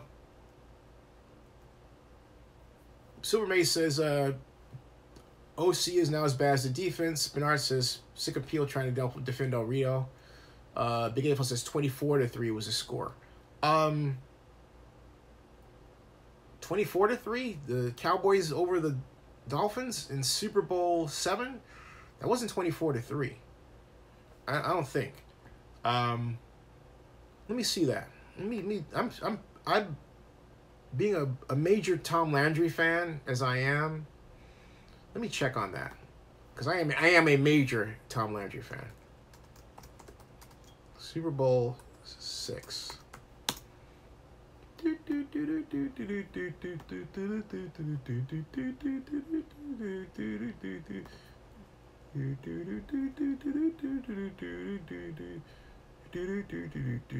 Yep, Dallas 24, Miami 3. I was wrong. You were right. Thank you. Thank you. Where did I get 29-3 from? Well, I got the 3 part right. Thank you, Big Eightful. It was 24-3. You're absolutely right. To which Big Eightful is and Bounce is like, both of you are like, you doubt us? You fool. You fool. Okay, you're right. I was a fool. I shouldn't have doubted you. But, you know, hey. All right.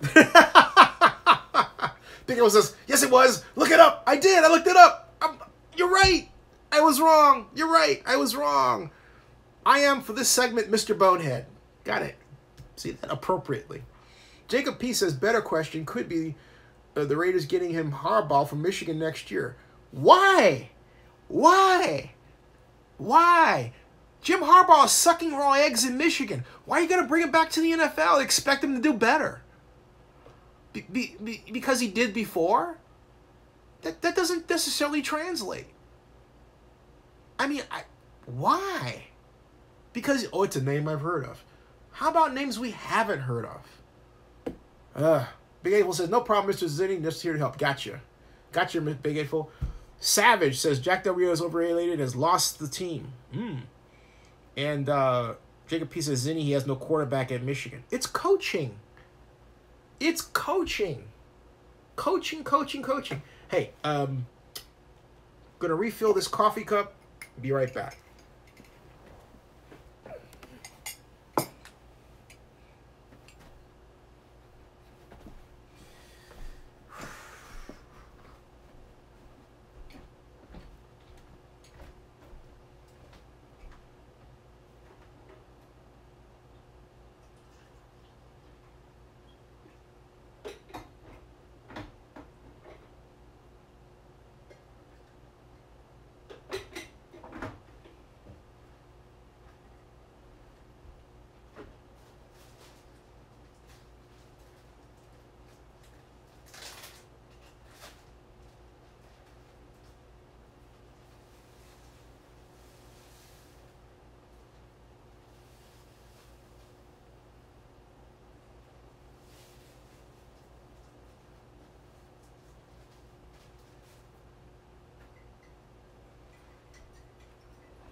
You know, folks, I think I know where I got the whole deal mixed up with the Miami Dolphins, and the whole score was, remember I said it was 29-3? Well, 29 was actually the yards that were lost in the sack by Bob Lilly and Larry Cole on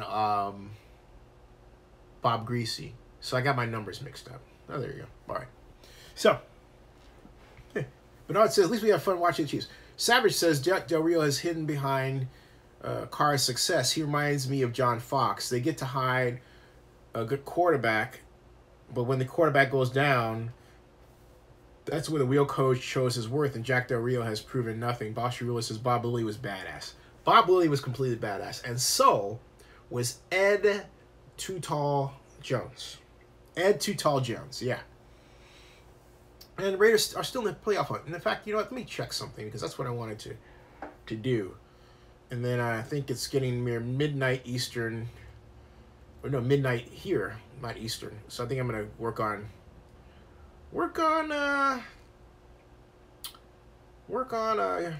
get ready for bed. Although, let's see here. American Football Conference.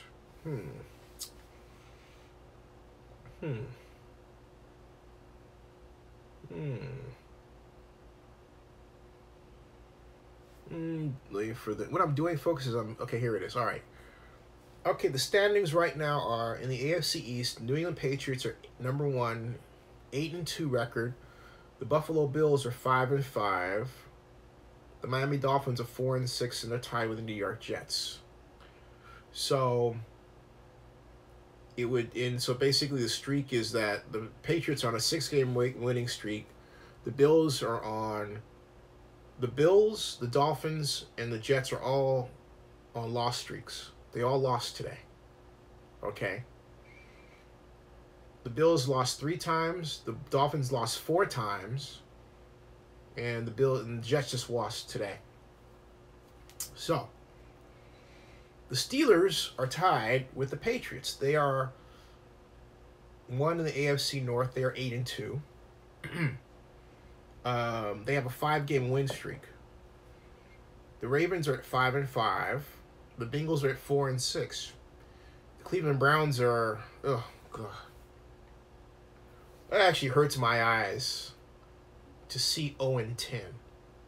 So Hugh Jackson combined. Do you realize that Hugh Jackson combined is 0-26? He's 0-26.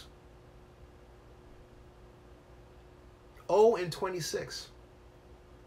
I mean, is that right? Hugh Jackson is 0-26. Hugh Jackson. It says Hugh Jackson fired? Was he fired? Or are they calling him to be fired? Let's see here. Well, they say he should be fired. I wonder if Hugh Jackson gets fired. He needs to resign or be fired. He is right now, he is 0-26.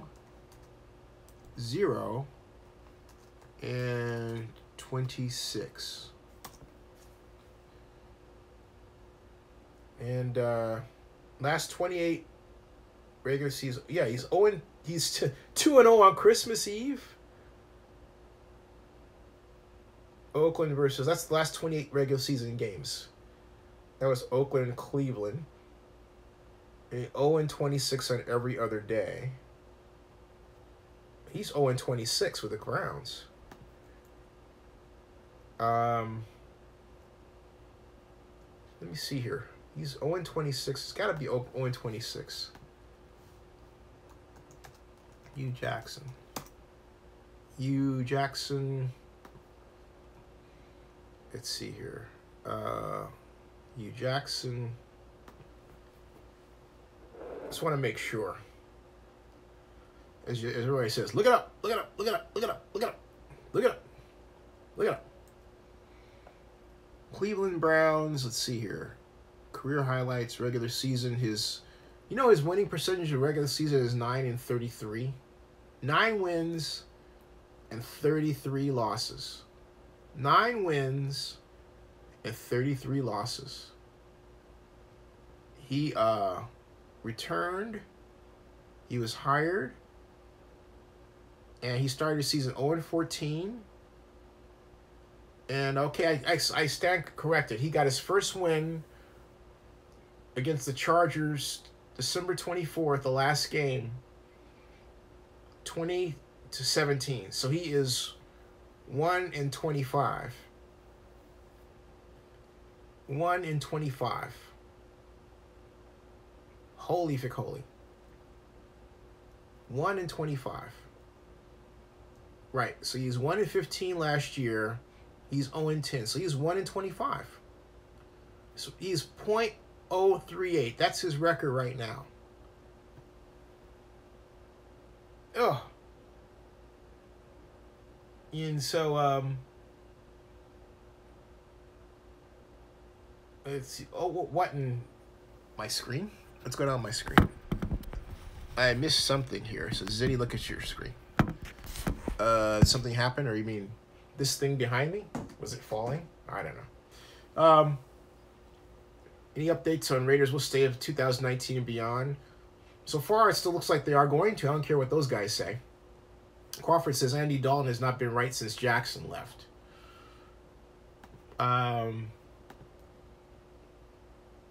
We've got... You should have taken the Eagles job. Bosch Ruler says he had 8 wins with the Raiders, 1 with the Browns.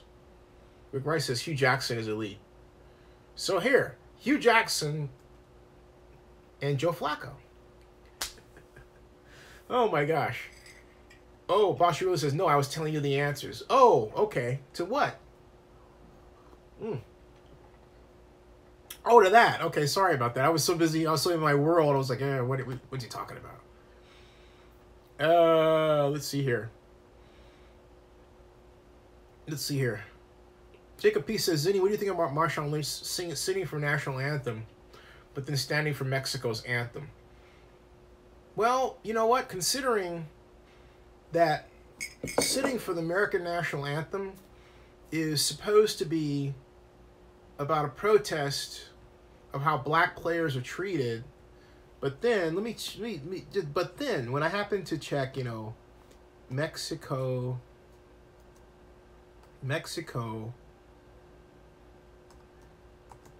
police racism, I just Googled that, okay? I get city officials and faith leaders rally against racism amid local rifts. And that's Santa Fe, Mexico. All right. Russian mob nearly lynches Russians Nazi in Cancun. History of racism against Mexican Americans cloud Texans. I'm not getting anything that I'm looking for here. So I'm not looking for what... interesting. My thought is this. You know what? You shouldn't... If it's really about American police brutality, you should be... and about the racism of law enforcement in general, I think if you're going to sit, just sit. Okay? But to respect a country that, because it's mono-ethnic, I think is hurtful to, regardless of how you feel, America is multi-ethnic. Mexico is not. It's not known for being the melting pot. We are. And that should be celebrated. So you don't go to a foreign country and, as my mom would say, show out like that. Stand and say, look, I'm an American citizen. That means something to me. So this whole thing about sitting and standing, I'm getting a little tired of it myself. Because you have to do more. If you're really against police brutality, make it about that and don't make it about something else. And sometimes I feel like it's about something else rather than police brutality. And it's more like questioning authority. Okay? And that's what's gotten lost here. It's like, okay, questioning authority. All right. All right. So, Boss says, I'm glad Marshawn did that. Did GOP bill for sure? You know what? I take back what I said. You're absolutely right.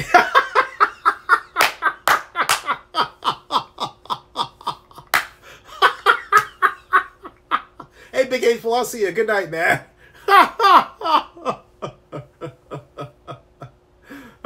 Hey, good night, Jacob P. I'll see you. Oh, man, oh, man. All right, folks, it is about midnight, so I'm gonna call it myself. Good night, everybody. This has been fun, and it's been great since I've been on since 90 minutes, right? Well, no. What am I saying? 9:30 to 10:30, 10:30, 11:30, 11:30 to 12. So that's 2 hours and 30 minutes. That's enough. That's enough. Good night, everybody. And where's John Marks to remind us of, hey, look, keep America strong, watch horror movies. As Crawford says, You the man, Rick Rice. As Crawford says, you can bet your last money it's all going to be a stone gasoline, to which I kind of turned around and think he was trying to say you can catch a bee with honey, but whatever. Good night, everybody. Good night, everybody. I have to wake up early Tuesday, so tomorrow, early show abbreviated, okay? I may... Thanksgiving, no show. Remember that. This is holidays. No show on Thanksgiving. So we have a short week. Eat your turkey and enjoy. All right. And so, thank you all so much. All hail everybody. See you later. Good night. Good night.